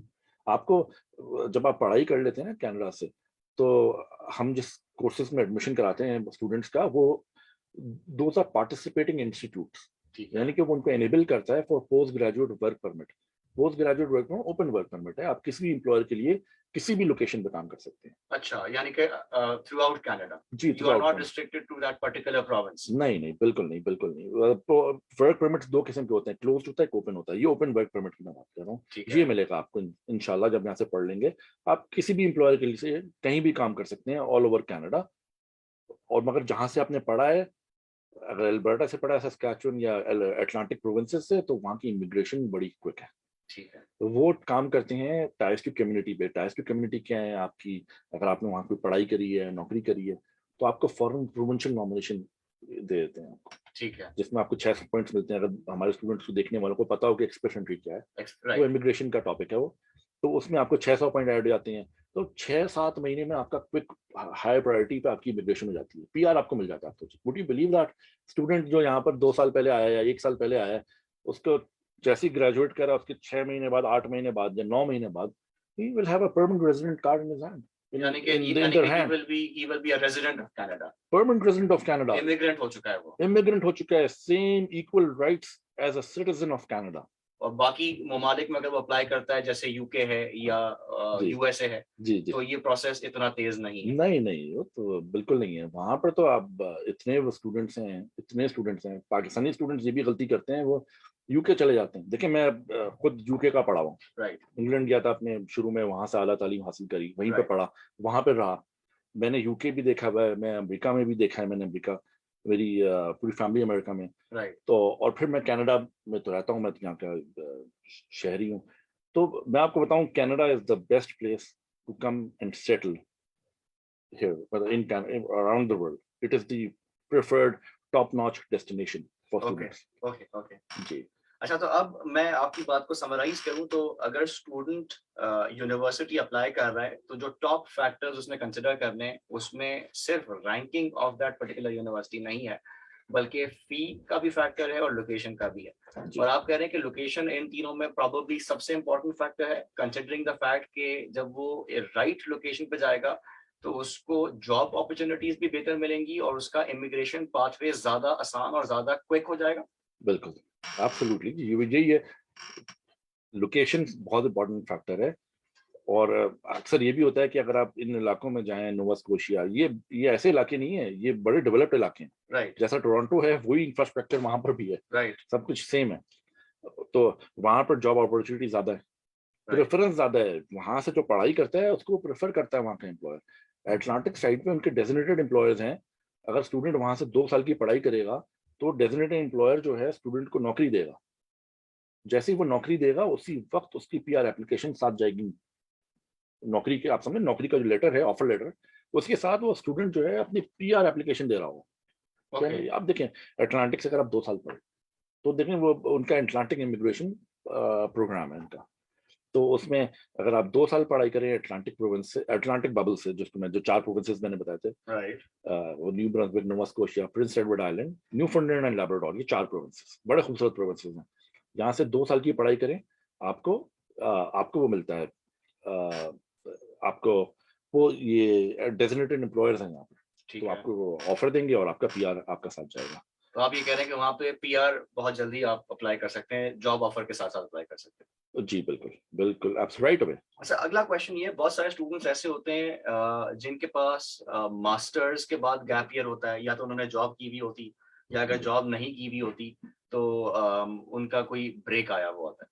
ठीक है, जी सिमिलरली कुछ स्टूडेंट्स ऐसे होते हैं जिन्होंने अपना इंटरमीडिएट कर लिया होता है, लेकिन उसके बाद उनका 1 या 2 साल का गैप ईयर होता है। तो अगर किसी स्टूडेंट के पास गैप ईयर है, चाहे वो बैचलर्स के लिए अप्लाई कर रहा है या वो मास्टर्स के लिए अप्लाई कर रहा है, तो क्या वो अप्लाई करने के लिए एलिजिबल है? पहला सवाल ये है। और दूसरा सवाल ये है कि क्या अप्लाई करने के लिए बेस्ट टाइम क्या है? क्या उसे किसी पर्टिकुलर मंथ में अप्लाई करना चाहिए? जी, देखें, पहला सवाल आपका, सॉरी, पहला सवाल ये था कि जी अगर स्टूडेंट के पास गैप ईयर है। Gap year. जी, गैप की बात कर लेते हैं पहले। गैप ये है कि सही आपने कहा, स्टूडेंट पढ़ता है, वो फाइनेंशियल इशू होते हैं, वो नहीं अपनी तालीम कंटिन्यू नहीं कर पाते, थोड़ा बहुत वो, तो गैप प्रेस्क्राइब जो होता है ना, कहीं लिखा हुआ नहीं होगा ये। ओके, ये आपको मैं एक्सपीरियंस से बता रहा हूँ, क्योंकि हम इमिग्रेशन ऑफिसर जैसे होता है, वो अलाउ करता है, अलाउंस उसका होता है 5 ईयर्स का, गैप का। ठीक है, 5 ईयर्स का अलाउंस होता है उसमें। और मगर इसका ये चीज याद रखिएगा कि अगर स्टूडेंट नौकरी कर रहा है तो नौकरी से वो गैप फुलफिल हो जाता है। ठीक है। ठीक है। तो हमारे पास ऐसे स्टूडेंट्स आते हैं जो काफी मेच्योर स्टूडेंट्स हैं, जिन्होंने 2015 में ग्रेजुएट किया था। ठीक है। और 2015 अंडर ग्रेड किया था, आप ये कह लें, और उन्होंने मास्टर्स नहीं किया। ठीक है। क्योंकि पाकिस्तान में अब तो सिस्टम 4 साल का हो गया ना। ठीक है। तो अब वो 4 साल का उन्होंने अंडर ग्रेड किया, वहां रुक गए, उन्होंने नौकरी करी, और वो 2023 आ गया, 8 साल हो गए। तो ये भी मिस गाइड करते हैं वहाँ के कंसल्टेंट्स की, गैप ईयर आ गया। मुझे कॉल्स आती हैं स्टूडेंट्स की कि आप हमारे लिए क्या कर सकते हैं, हमारा गैप आ गया। ठीक है। तो मैं बोलता हूँ आप क्या करते हैं? बोलते हैं हम बैंक में नौकरी करते हैं। तो गैप ही नहीं है ये तो। गैप ये ही तो नहीं आपने और आसान कर दी जिंदगी अपने लिए। ये बिल्कुल गैप नहीं है। अगर आपके पास आपको नौकरी कर रहे हैं तो आप वैल्यू ऐड कर रहे हैं, अपनी पढ़ाई के ऊपर वैल्यू ऐड कर रहे हैं। और जब आप कनाडा आएंगे यहाँ पढ़ने, तो आप जो आपका काम कर रहे हैं, आप जो उसका करिकुलम जो है आपका, जो आपकी जॉब है, उस पर आप वैल्यू ऐड करेंगे, उसको इम्प्रूव करेंगे, एनहांस करेंगे अपना स्किल सेट। तो गैप जो है, गैप का मतलब ये होता है कि आप कुछ नहीं कर रहे हैं, ओके। ओके। आप घर पे बैठे हुए हैं, राइट। 5 साल से घर पे बैठे हुए हैं, कुछ नहीं कर रहे हैं। राइट। तो वो गैप होता है, वो डेंजर जोन है। ओके। मगर वो भी 5 साल के अंदर अंदर आप पढ़ाई वापस से कंटिन्यू कर सकते हैं पढ़ाई 5 साल के अंदर। राइट। मगर अगर आप कुछ नौकरी कर रहे हैं उन 5 सालों के अंदर, या फिर 8 साल जो भी आपका गैप आया है, तो that is perfect, absolutely fine. That will help and strengthen your student application for admissions and for visa as well. Perfect. Perfect. अच्छा, अब दूसरा पार्ट ऑफ द क्वेश्चन ये था कि जी क्या बेहतर टाइम है यूनिवर्सिटी एडमिशंस के लिए अप्लाई करने का? देखें, फॉल सेमेस्टर्स होते हैं, विंटर सेमेस्टर होते हैं, सितंबर में एडमिशन इनटेक्स होते हैं यूनिवर्सिटीज के, मैं आपको बता रहा हूँ, फिर जनवरी में इनटेक्स होते हैं। तो कनाडा में basically round the year admission हो रहे होते ठीक है। हैं। राउंड द ईयर कॉलेज जो है वो साल में 4 इनटेक्स लेता है। या बैचलर्स और मास्टर्स दोनों लेवल पे बता रहे हैं? जी, दोनों लेवल पे बिल्कुल आपको बता रहा हूँ। यहाँ पे राउंड द ईयर एडमिशन होते हैं। कुछ यूनिवर्सिटीज हैं जो साल में एक बार लेती हैं, अच्छा। मगर मैंने जैसा आपको बताया, we represent almost all universities in Canada. ठीक है। तो स्टूडेंट हमारे पास जब आता है एडमिशन के लिए, तो उसका एडमिशन हम कराते हैं, अच्छी जगह कराते हैं। अगर आजकल जो है वो सितंबर के लिए स्टूडेंट्स आए हुए हैं हमारे पास। ठीक है। ठीक है। तो सितंबर के लिए हमारे पास स्टूडेंट्स आए हुए हैं, तो उनका एडमिशन हम करा रहे हैं। तो मगर ये ध्यान में रखें कि आज जो स्टूडेंट अप्लाई कर रहा है वो सितंबर के लिए, तो 4 से 6 महीने का टाइम फ्रेम स्टूडेंट अपने ध्यान में रखे। 4 से 6 महीने का हेड स्टार्ट ले, थोड़ा जल्दी करे, राइट। डॉक्यूमेंटेशन रेडी करनी होती है, सारी चीजें। तो 4 से 6 महीने का हेड स्टार्ट ले। और सितंबर के लिए आ रहे हैं, तो कुछ हैं जो अभी हमने जनवरी की एप्लीकेशन भी स्टार्ट कर दी। अच्छा। जी अच्छा। हाँ। क्योंकि कुछ कह रहे हैं कि हम अभी स्टार्ट करना चाह रहे हैं प्रोसेस, मगर हम जनवरी में आएंगे। ठीक है। तो कोई मसला नहीं, हम जनवरी के इनटेक के लिए उनकी एप्लीकेशन डाल रहे हैं। ठीक है। तो और भी अच्छा हो गया कि हमें टाइम मिल गया वीजा के लिए, राइट। है ना, राइट। और वीजा प्रिपरेशन के लिए अच्छा केस उनका डालें। तो राउंड द ईयर, इसका इन नटशेल उसका एक छोटा सा जवाब ये है कि round the year admissions Canada में होते हैं, आप कभी भी पढ़ने आ सकते हैं। तो ठीक है। नेक्स्ट वाली जो होगी, आपको एडमिशन उसमें मिल जाएगा, नहीं तो उससे 4 महीने बाद वाले में मिल जाएगा। ठीक। ठीक है। जी अच्छा, मुझे इन्फॉर्म किया गया है कि हमारा जो पॉडकास्ट स्ट्रीम हो रहा है, जी उस पे क्वेश्चंस, स्टूडेंट क्वेश्चंस भी कर रहे हैं। वैसे तो हम क्वेश्चन आंसर्स ऑडियंस को बता चलूं कि एंड में आपको टाइम दिया जाएगा कि आप क्वेश्चन आंसर्स कर सकें। प्लस उसके अलावा हमने एक अपने पॉडकास्ट पे लिंक भी शेयर किया है। अगर आप उस लिंक पे क्लिक करेंगे तो हमारा फॉर्म खुल जाएगा, उसको आप फिल कर सकते हैं। एंड हम आपको फ्यूचर काउंसलिंग सेशंस के बारे में भी अपडेट करेंगे, आपके क्वेश्चंस को भी एड्रेस करने की कोशिश करेंगे। But coming back to a question which has been repeatedly asked, बहुत जी सारे स्टूडेंट्स ऐसे हैं जो मेडिकल प्रोग्राम्स के लिए अप्लाई कर रहे हैं। जी। वो मेडिकल प्रोग्राम्स के लिए अप्लाई कर रहे हैं, एमबीबीएस परस्यू करना चाहते हैं, प्री मेडिकल बैकग्राउंड के स्टूडेंट्स हैं। तो क्या उनके लिए कुछ अच्छी अपॉर्चुनिटीज हैं कनाडा में? कनाडा में तो बहुत अपॉर्चुनिटीज हैं। डॉक्टर्स की इतनी कमी है यहाँ पर, क्योंकि it's a growing population, right. Growing economy, growing population. तो मगर एक चीज आपको बताऊं कि Canada is a different ball game for medical medicine जो है। It's a regulate again, just like us, it's a regulated profession, right. है राइट। ना। पाकिस्तान में भी होगा डेफिनेटली, एब्सोल्युटली। लाइसेंसेस आपको लेना पड़ेंगे। अमेरिका में भी यही होता है, लाइसेंसेस आपको लेना पड़ेंगे, मेडिकल अथॉरिटीज जो है वहाँ की। तो यहाँ पर भी मेडिकल अथॉरिटीज हैं। ठीक है। अगर आपने वहाँ से मेडिकल पढ़ने आना है आपको, तो यहाँ पर आप मेडिकल बिल्कुल पढ़ सकते हैं। और नर्सेस के लिए भी एक बड़ा अच्छा ऑप्शन है यहाँ पर। यहाँ पे आप नर्सेस के लिए अप्लाई कर सकते हैं ये हॉस्पिटल्स में। इवन अगर जो डॉक्टर्स हैं वहाँ पर वो आना चाह रहे हैं, तो वो भी आ सकते हैं, मगर यहाँ की जो बॉडीज हैं उनसे इनको इक्विवेलेंसीज लेनी पड़ेंगी, जो मेडिकल बॉडीज हैं। सो ये तो आप उनकी बात कर रहे हैं जो वहां से मेडिकल परसू करने के बाद आ रहे परसों करने का, और जो करना चाह रहे हैं, हैं जो करना चाह रहे उनके लिए भी है यहाँ पर। तो यहाँ बेहतर ये होता है अगर कनाडा में आपको डॉक्टर, और डॉक्टर जो होते हैं it's a highest paid profession in Canada. हैं। एब्सोल्युटली, आपको तो पता है यहाँ बिल्कुल पर बिल्कुल एमबीबीएस कर लें या तो डेंटिस्ट्री कर लें, सबसे ज्यादा कमाते हैं यहाँ बिल्कुल बिल्कुल। पर। तो उसके लिए आपकी फिर वही मेडिकल यूनिवर्सिटीज हैं यहाँ पर, एडमिशन प्रोसेस है उसका। तो आप और मेडिकल यूनिवर्सिटीज में भी एडमिशन करवाते हैं स्टूडेंट्स के? जी हम लोग सपोर्ट करते हैं, राइट बिल्कुल बिल्कुल, राइट। एब्सोल्युटली हम और वो सपोर्ट करते हैं। इंटरमीडिएट के फौरन बाद डायरेक्ट अपने मेडिकल प्रोग्राम में एनरोल कर सकता है स्टूडेंट? जी जी, अगर उनके पास प्री रिक्विजिट्स हो, required courses to enter into a medical college. Right right, ठीक तो है। ये रिक्वायरमेंट पर उसकी डिपेंड करता है। राइट, अगर वो उनके पास है तो वो कर लें मेडिकल यहाँ से। बस ये माइंड में रखिएगा कि मेडिकल थोड़ा महंगा होता है कनाडा में। मेडिकल ज्यादा महंगा जी है, महंगा, राइट। मेडिकल की पढ़ाई थोड़ी महंगी है यहाँ पर। मगर ये है कि एक और चीज मैं आपको बड़ी इंटरेस्टिंग यहाँ पे ऐड करूँ कि अमेरिका का एक डॉक्टर कनाडा में आके डायरेक्ट काम नहीं कर सकता। अच्छा, और हम कहते हैं ना अमेरिकन डॉक्टर है, राइट बड़ा डॉक्टर है। कनाडा का ऐसा सिस्टम है कि ये अपनी दुनिया में है और ये सपोर्ट करता है अपने लोगों को जो ओके यहाँ से पढ़ा हुआ है। ओके तो कैनेडियन डॉक्टर यहाँ पे किंग है। ओके, जो पढ़ने एमबीबीएस यहाँ से कर रहा है, जो यहाँ से मेडिकल तालीम हासिल कर रहा है, वो यहाँ पर मेन डॉक्टर है, राइट उसी को प्रेफरेंस मिलती है। अमेरिकन डॉक्टर यहाँ पे आएगा, उसको यहाँ पे फिर अपनी एजुकेशन एनहांस करनी पड़ेगी as per the Canadian standards. Okay. तो यहाँ का जो बच्चा होता है, So मैंने he कहा has to be ना, approved by the body in Canada in before Canada. he can start जी practicing. जी जी, एब्सोल्युटली एब्सोल्युटली, जी हाँ बिल्कुल। तो एमबीबीएस के लिए एलिजिबिलिटी क्राइटेरिया?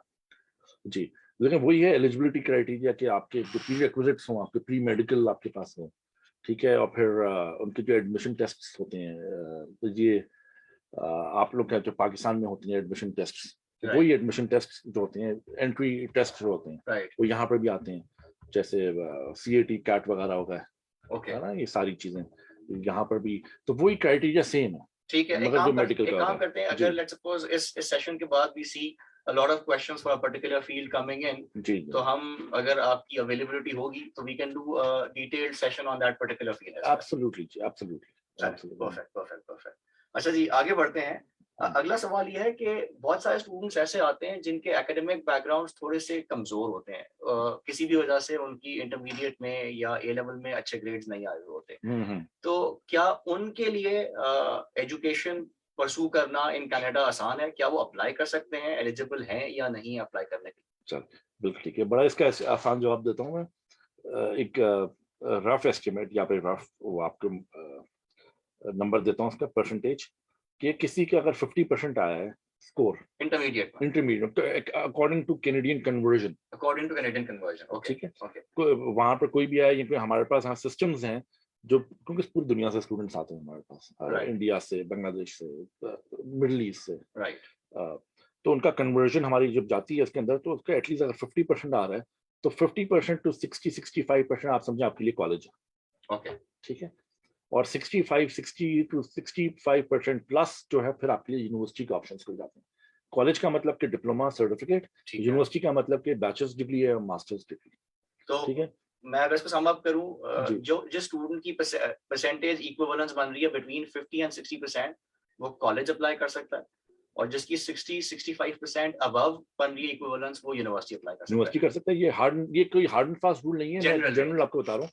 मगर किसी की अगर 50% बन रही है और उसको यूनिवर्सिटी जाना है, राइट, तो वो उसका भी हल है। उसका भी हाल है। उसका ये हल है कि वो जो जैसे कि एमबीए करने आ रहे हैं, ओके ठीक है, तो एमबीए में उसकी परसेंटेज थी पिछली अंडरग्रेड की या बैचलर्स की 45 या 50%, चले 55%, ठीक है।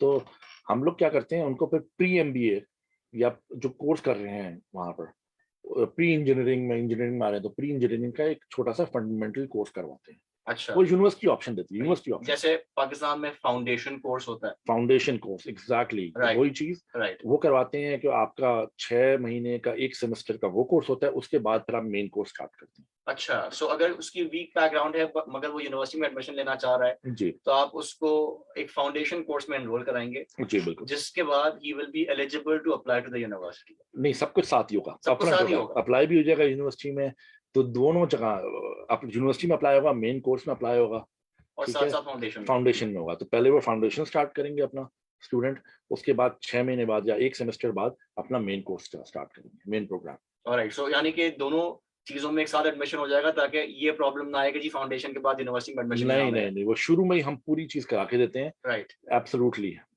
वेरी ट्रांसपेरेंट, ऑन पेपर होगी सारी चीजें, राइट ट्रांसपेरेंसी के साथ ऑन रिकॉर्ड होंगी सारी चीजें। राइट।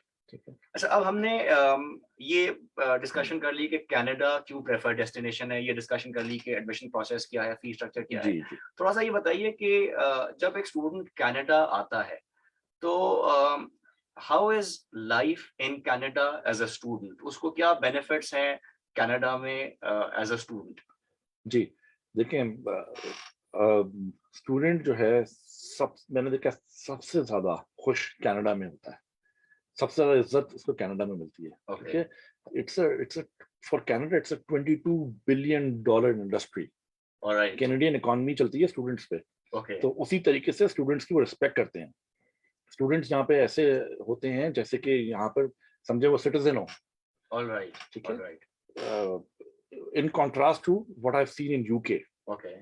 ठीक है, तो यूके में थोड़ा सा स्टूडेंट टाइट रहते हैं, तो यहाँ पर तो खुल के रहते हैं यहाँ पे स्टूडेंट। आप जिक्र जी, कर रहे थे कि हेल्थ केयर के भी। हेल्थ केयर, जी जी, तो यहाँ पर स्टूडेंट को हेल्थ केयर जो होती है, हेल्थ केयर उसको मिलती है। It's a welfare state. Right, health care है आपके पास, स्टूडेंट्स के फ्री पास हेल्थ केयर है। फ्री हेल्थ केयर है आपके पास। वो आपकी फीस में से ही पैसे डिडक्ट हो जाते हैं, अच्छा जो आपकी ओके यूनिवर्सिटी जो फीस होती है। ऑलराइट। तो फ्री हेल्थ केयर है आपकी। उसके बाद आपके पास इमिग्रेशन राउट, इमिग्रेशन आपको राउट। सपोर्ट करते हैं, आपको प्रायोरिटाइज करते हैं स्टूडेंट को। वो ये नहीं चाहता कनाडा कि स्टूडेंट हमारे पास पढ़ ले और वापस चला जाए, यानी कि ये इसको हमने पढ़ा दिया है, ये 2 साल हमारे सिस्टम में रह लिया है, इंटीग्रेट हो गया इनटू आवर सिस्टम। इससे बेहतर तो कैंडिडेट है ही नहीं इनके पास पीआर का। पीआर का, तो मैंने राइट आपको बताया ना 6 लाख स्टूडेंट्स आते हैं हर साल। राइट तो आप समझेंगे 6 लाख बच्चे जो हैं, स्टूडेंट्स जो हैं, अगले 3 साल बाद गवर्नमेंट ऑफ कनाडा को पीआर बनाएगी, परमानेंट रेजिडेंट बनाएगी। ओके इनको वापस नहीं जाने देगी गवर्नमेंट राइट। Of Canada. बहुत रेयर केसेस होता है कि स्टूडेंट को अपना मुल्क याद आ रहा है, या फिर वापस जाना है उसको, या फिर मजबूरी हो गई। राइट ठीक है, पेरेंट्स बीमार हैं तो वो वापस चले जाते हैं। ओके ठीक है, और बहुत से स्टूडेंट्स ऐसे हैं कि जो अपना फैमिली बिजनेस संभालना है पाकिस्तान ओके में, तो मगर वो अपना पीआर लेके वापस चले जाते हैं। ऑलराइट ठीक है, ऑलराइट पीआर तो एक आप रहता है आपके साथ, पीआर कार्ड आप रिन्यूअल करते रहे, यहाँ पे आके रेजिडेंसी ऑब्लिगेशन पूरी करते रहे। तो पीआर का राउट है सबसे बड़ी चीज, पीस ऑफ माइंड आपको। लोग अच्छे हैं यहाँ पे। Racism is almost, I would say racism is almost zero in Canada. Racism देखें, छोटे मोटे वाक्य तो होते हैं, हर जगह होते हैं, मगर कैनेडियन सोसाइटी जो है बड़ी इंक्लूसिव सोसाइटी है। We take pride in having people in Canada from all 4 corners of the world. Right right right ठीक है, यहाँ पे जबानें देखें आप बैंक में या कनाडा में जाएं, अगर हमारे पेरेंट्स बैंक में कनाडा जाते हैं, तो बैंक वाला आपको जो आरएम है वो उर्दू बोलने वाला अलग बैठा हुआ है। राइट राइट इंग्लैंड में मुझे याद है, वो जब तक अंग्रेजी आपको नहीं आती हो तो आपसे बात नहीं करेगा। राइट। ठीक है, यहाँ पर आप पंजाबी स्पीकिंग आरएम अंदर बैठा हुआ होगा। अच्छा, मैं यहाँ पे बड़ी इंटरेस्टिंग बात जी बताऊं, मेरे बहुत सारे स्टूडेंट्स भी पॉडकास्ट देख रहे होंगे एंड they know कि for the past couple of years I have been based in Canada as well. जी तो ये मैंने खुद महसूस किया कि यहाँ की जो सोसाइटी है वो बड़ी मल्टी कल्चरल सोसाइटी है। बहुत बल्कि जिस जगह पे मैं हूँ मिसिसागा, वहाँ पे महसूस होता है कि मैं पाकिस्तान में हूँ। तो बहुत सारे देसीज, बहुत सारे एशियंस उस लोकेलिटी में मौजूद हैं और डाइवर्सिटी बहुत है। रेसिज्म मुझे कहीं पर भी बहुत ज्यादा महसूस नहीं हुआ। लेकिन सबसे इंटरेस्टिंग बात, एक छोटा सा एनेक्डोट आपके साथ शेयर करता हूँ कि मैंने तो ये देखा है कि बैंक्स में जो एटीएम है बहुत सारे केसेस में वो भी पंजाबी में है। जी जी, उसमें आप लैंग्वेज सेलेक्ट कर सकते हैं। राइट ठीक है, तो आपकी लैंग्वेज में उर्दू में भी अरबी में भी है, अच्छा ऐसा नहीं है। जी जी, और अगर आप कुछ एरियाज हैं जो मार्कम आप चले जाएं तो वहाँ चाइनीज में है। अच्छा जी जी, और तो यहाँ पे इंक्लूसिवनेस बहुत है। एक और चीज मैं ऐड करूँ आपके लिए, कनाडा में पढ़ने का सबसे बड़ा फायदा, कनाडा में पढ़ाई करने का, तो ये है कि आपके लिए पूरा अमेरिका खुल जाता है, नॉर्थ राइट अमेरिका आपके लिए खुल जाता है। राइट यूके में आप, यूके में बैठे हुए, यूके से आपका रोमेनिया या उधर थोड़ी जाएंगे नौकरी करने, या फ्रांस तो फ्रेंच बोली जाती है। ठीक है, या जर्मनी में जर्मन बोली जाती है। ओके यहाँ पर English, another English speaking country जो कि mighty big country, it's a mighty big country, one of the richest countries in the world, वो आपके लिए मार्केट खुल जाती है। 52 states of United states, right right जो प्रोविंसेस हैं वहाँ के, इनको स्टेट्स कहते हैं वहाँ पे, तो वो आपके लिए खुल जाते हैं। कनाडा यूएस जो है एक ही मार्केट है वैसे, राइट एक ही लोग हैं, एक ही इंफ्रास्ट्रक्चर है। 1 घंटे बाद हम यहाँ ड्राइव करें तो हम कनाडा अमेरिका पहुंच जाते हैं, पासपोर्ट दिखा के अपना एंटर हो जाते हैं। तो कैनेडियन पासपोर्ट का मतलब ये है कि आप अमेरिका में काम कर सकते हैं। Okay okay. आप आपको अलग से वर्क परमिट लेने की रिक्वायरमेंट जी होती है, मगर वो हाई प्रायोरिटी होता है, हाई प्रायोरिटी? बहुत हाई प्रायोरिटी। नाफ्टा में आता है ना ये, अब तो CUSMA हो गया है ट्रम्प के बाद। ओके तो उस प्रोग्राम के अंदर नॉर्थ अमेरिकन ट्रीटी है, ठीक है। तो उसमें मेक्सिको, अमेरिका और कनाडा, ओके कनाडा और अमेरिका तो समझे बहन भाई हैं। राइट राइट आप यहाँ से जाएं अमेरिका 10 बार जाएं, वहाँ नौकरी करें, लोग यहाँ पर रहते हैं, अमेरिका सुबह नौकरी करने जाते हैं, शाम को वापस आ जाते हैं। राइट, मैंने भी इस तरह के बहुत सारे केसेस जी देखे। जी जी, राइट राइट। अच्छा ये बताइए, आखिरी ये लाइफ इन कनाडा पे ही एक सवाल और बनता है कि जब एक स्टूडेंट पढ़ रहा है तो क्या वो अपने स्टडी परमिट पे ट्रैवल कर सकता है? और दूसरा सवाल इसी से लिंक किया है कि क्या वो अपनी फैमिली को बुला सकता है while he is an international student in Canada? जी बिल्कुल बिल्कुल ठीक है, एब्सोल्युटली। देखें, पहला सवाल आपका ये स्टडी परमिट का, ठीक है, स्टडी ट्रैवल करना। जी ट्रैवल करना। देखिए ये भी बड़ा टेक्निकल सवाल है जो स्टूडेंट्स को नहीं पता। वो इंटरचेंजेबली ये बोलते हैं कि स्टडी वीजा के लिए अप्लाई करना है, ठीक है। ओके वीजा एक अलग चीज है, परमिट एक अलग चीज है। ठीक है। प्रोसेस ये होता है, पहले आपको जब आपका एडमिशन होता है तो आपको लेटर ऑफ एक्सेप्टेंस मिलता है, LOA। ऑलराइट, यूनिवर्सिटी से। जी यूनिवर्सिटी से आपको LOA मिलता है, ठीक है ठीक है। LOA के बाद आप वीजा के लिए अप्लाई करते हैं या स्टडी परमिट के लिए अप्लाई करते हैं। ओके जब स्टडी परमिट के लिए अप्लाई करते हैं तो जब आपका अप्रूव हो जाता है तो इमिग्रेशन ऑफिसर आपसे बोलता है अपना पासपोर्ट भिजवा दें, क्योंकि उसको आपको आपके पासपोर्ट पे उसको अफिक्स करना है स्टैंप, वो सॉरी काउंटर फॉइल, उसका स्टिकर, ओके जिसको हम कहते हैं वीजा। ठीक है। वो वीजे से आप कनाडा आ सकते हैं, राइट और उसके साथ आपको देगा लेटर ऑफ इंट्रोडक्शन, LOI। ठीक है। जो आप यहाँ कनाडा आते हैं वो वीजा दिखा के एयरपोर्ट पे आप कनाडा आते हैं, बोर्ड करते हैं फ्लाइट, एयरपोर्ट पे आते हैं, पॉइंट ऑफ एंट्री जिसको हम कहते हैं POE, इमिग्रेशन ऑफिसर के पास जाते हैं, तो लेटर ऑफ इंट्रोडक्शन उसको देते हैं और आपका वीजा देता है। ठीक है। वो आपसे लेटर ऑफ इंट्रोडक्शन लेता है और आपको प्रिंट करके देगा आपका स्टडी परमिट, राइट ठीक है। तो परमिट एक वो है, परमिट का मतलब कि you are allowed to work in study in Canada, ठीक है। जैसे वर्क परमिट होता है इसी तरीके स्टडी परमिट है, you are allowed to study in Canada. 4 साल की पढ़ाई है तो 4 साल का स्टडी परमिट दे देगा। तो अगर वो बीच में समर वेकेशन से पाकिस्तान जाता है जी तो वो फ्रीली ट्रैवल कर सकता है? वो ट्रैवल कर सकता है, मगर स्टडी परमिट एक अलग चीज है, permit is not a visa. Okay तो वो जो पासपोर्ट पे काउंटर फॉइल लगा हुआ है, स्टैंप वो जो लगा हुआ है स्टिकर वीजे का, वो है। वो अगर 2 साल का आपका 4 साल की पढ़ाई है तो 2 साल बाद आपका एक्सपायर हो गया तो Okay. वीजा आपको फिर से लगाना होगा। ओके यूजली होता यह है कि वो वीजा भी 4 साल का देंगे आपको, ताकि आप बैक एंड फोर्थ कर सकते हैं, री एंटर हो जाए कनाडा, राइट ठीक है। और परमिट भी आपको 4 साल का देंगे, आप अंडरग्रेड अगर करने आ रहे हैं, या ठीक। जितनी लंबी पढ़ाई है उतना ही देते हैं यूजली। मुझे मेक श्योर कि पासपोर्ट की वैलिडिटी हो, ओह राइट, फ्रेश पासपोर्ट बना लें पाकिस्तान फ्रेश से, पासपोर्ट बना और लें, 10 साल का बना लें तो और आसान होगा। और भी आसानी होगी। मगर इतना हो कि आपकी पढ़ाई 4 साल की कवर्ड हो। अगर 2 साल की पढ़ाई करें तो 2 साल की, ये नहीं कि 1 साल में एक्सपायर हो रहा है तो वो 1 साल की परमिट देगा आपको, 1 साल का वीजा देगा, राइट राइट स्टडी वीजा, ठीक है। तो आपका ये होगा कि 1 साल बाद आप फिर से extension to study permit apply कर रहे होंगे, ओके वो भी मसला हल हो जाता है, ऐसी बात नहीं है। बस एक ही बार कर लें, उतनी आसान पैसे लगने हैं, उतनी कॉस्ट लगनी है, बिल्कुल। तो शुरू में ही कर लें इसको। पासपोर्ट मेक श्योर आपकी वैलिडिटी हो जितनी आपकी, जितना पढ़ना चाह और रहे स्टूडेंट अपनी फैमिली को एज अ स्टूडेंट बुला हैं। सकता जी है? अब देखें, ऑन पेपर्स ये है कि स्टूडेंट जब यहाँ पर आता है, कनाडा अप्लाई करता है स्टडी परमिट के लिए,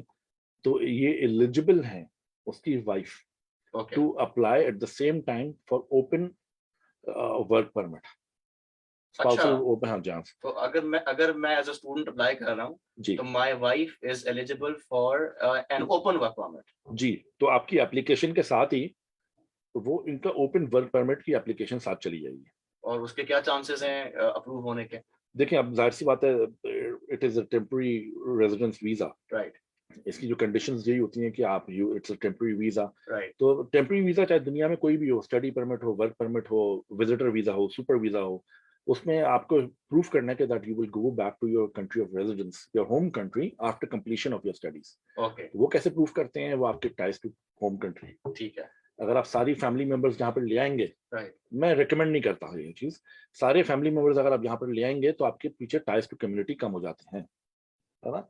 मगर ऐसा नहीं है, कुछ लोगों की मजबूरियां होती हैं स्टूडेंट्स की, कि बोलते हैं नहीं वाइफ नई नई शादी हुई है, चले राइट ठीक है वाइफ को पैसे पीछे छोड़ के आए। राइट तो या तो वो शुरू में उनका अप्लाई कर लें, या तो वो शुरू में अप्लाई नहीं करें, या तो ये कर सकते हैं कि वो 6 महीने पढ़ाई कर लें, एक सेमेस्टर यहाँ पढ़ लें आके अकेले, 3 महीने 4 महीने बाद अपनी वीजा के लिए विजिटर वीजा अप्लाई कर दें, अपनी वाइफ के लिए, सॉरी स्पाउस के लिए विजिटर वीजा, बच्चों के लिए विजिटर वीजा अप्लाई कर लें। तो मतलब ऐसा नहीं है कि अगर यार स्पाउस नहीं आ रही तो मैं अकेला कैसे आऊंगा। देखें, आपको अपना फ्यूचर देखना है, तो आपको एक बंदे को यहाँ पर आए, अपने मैक्सिमाइज करे वीजा ऑप्शंस, यहाँ पर आए और रास्ते सारे खुल जाएंगे फैमिली के लिए। ठीक है, आपको लॉन्ग टर्म सोचना है। राइट। अच्छा मगर जी आप कुछ कह रहे जी मैं ये कह रहा हूँ, मगर ऑप्शन है कि आप ओपन स्पाउसल वर्क परमिट जो होता है वो अप्लाई कर सकते हैं Apply कर वाइफ के लिए, और बच्चे यहाँ पर आके अगर छोटे हैं तो यहाँ पर आके स्कूल में पढ़ाई कर सकते हैं। ओके जी राइट जी राइट। अच्छा ये बताइए कि ये तो हमने सारी बात कर ली कि भाई एप्लीकेशन प्रोसेस क्या है, लाइफ जी as a student in Canada क्या है। What about life after graduation? जब एक स्टूडेंट ग्रेजुएट कर जाता है तो उस क्या वो वर्क परमिट के लिए ओपनली अप्लाई कर सकता है? वैसे तो आपने ये बात मेंशन की थी, ताकि उसकी एक ब्रीफ समरी मिल जाए। और कनाडा की जॉब मार्केट कैसी है और फ्रेश ग्रेजुएट्स के लिए किस तरह की जॉब अपॉर्चुनिटीज हैं? ये बहुत इंपॉर्टेंट सवाल। देखिए, जॉब मार्केट तो कनाडा की बहुत जबरदस्त है। ओके ये तो it's the number 1 job market. England से, क्योंकि हम इमिग्रेशन भी करते हैं, तो इंग्लैंड से सबसे ज्यादा मेरे पास एप्लीकेशन आती हैं आज। अच्छा जी जी, इंग्लैंड से लोग छोड़ छोड़ के यहाँ पे आ रहे हैं, क्योंकि वहाँ पे टाइट हो गया है काफी, ओके और खास तौर पर यूक्रेन वॉर के बाद वहाँ पे काफी सिचुएशन टाइट हो गई है यूरोप में। राइट राइट ठीक है, तो अमेरिका, ये लोग ठंड में बैठे हुए हैं, मतलब सुकून से बैठे हुए हैं, ठंड का मतलब ये वैसी ठंड नहीं, सुकून से बैठे हुए हैं यहाँ पर। जो लीस्ट इम्पैक्टेड जगहें हैं दुनिया में, वो आप ये समझें कि अमेरिका है। चाहे दुनिया में कुछ भी हो रहा हो, मगर अमेरिका सुकून में होगा, अमेरिका सुकून में होगा तो कनाडा भी सुकून में होगा। राइट ठीक है, तो जॉब मार्केट तो बहुत बड़ी है यहाँ पे।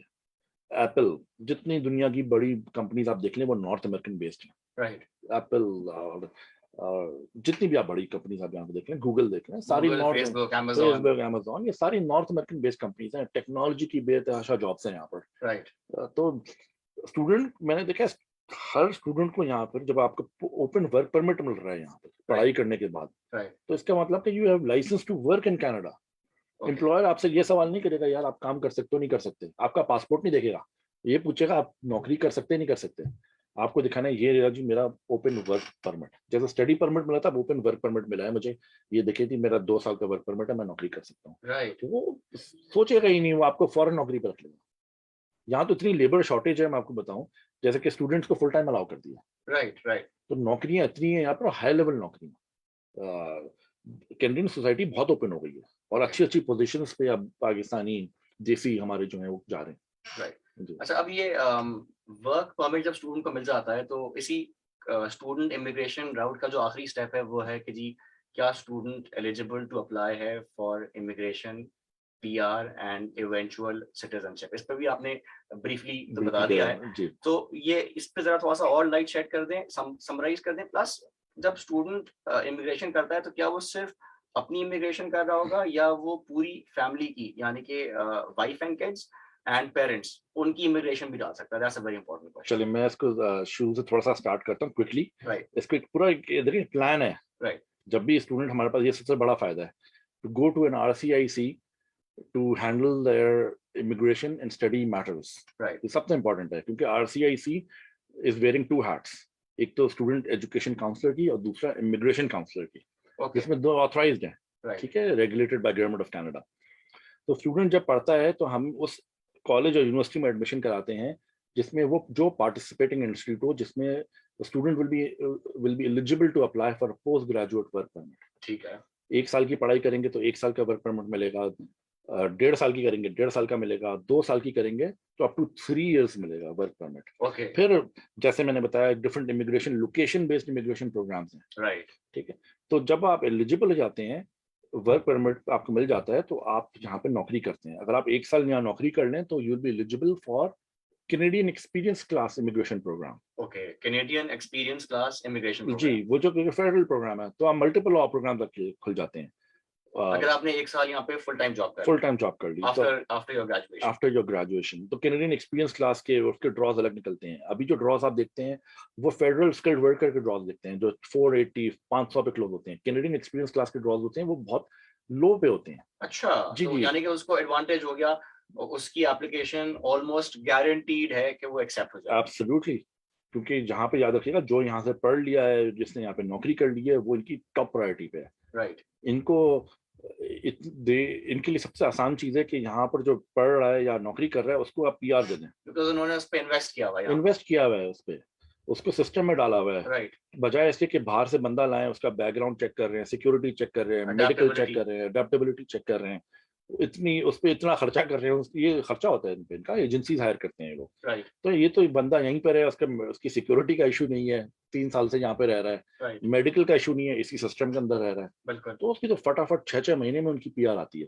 अच्छा, अब तो आपका सवाल था कि पीआर, स्टूडेंट यहाँ पढ़ने आया, उसने नौकरी करी, उसका पीआर आ गया, राइट। 6 महीने के अंदर पीआर उसकी फैमिली के साथ जाता फैमिली के साथ जाता है। है। जी जी जी, यानी पीआर कि जो जब वो है, जॉब कर रहा है तो वो पीआर के लिए अप्लाई करेगा, अब सिर्फ अपना अप्लाई नहीं करेगा, पूरी फैमिली का अप्लाई करेगा। जी जी जी जी, सॉरी, जब वो नौकरी कर रहे हैं तो पीआर अप्लाई करेंगे, उसके बाद तो अपनी पूरी फैमिली का, यानी कि स्पाउस की पीआर भी होगी, बच्चों की पीआर भी होगी, सबके साथ होगी।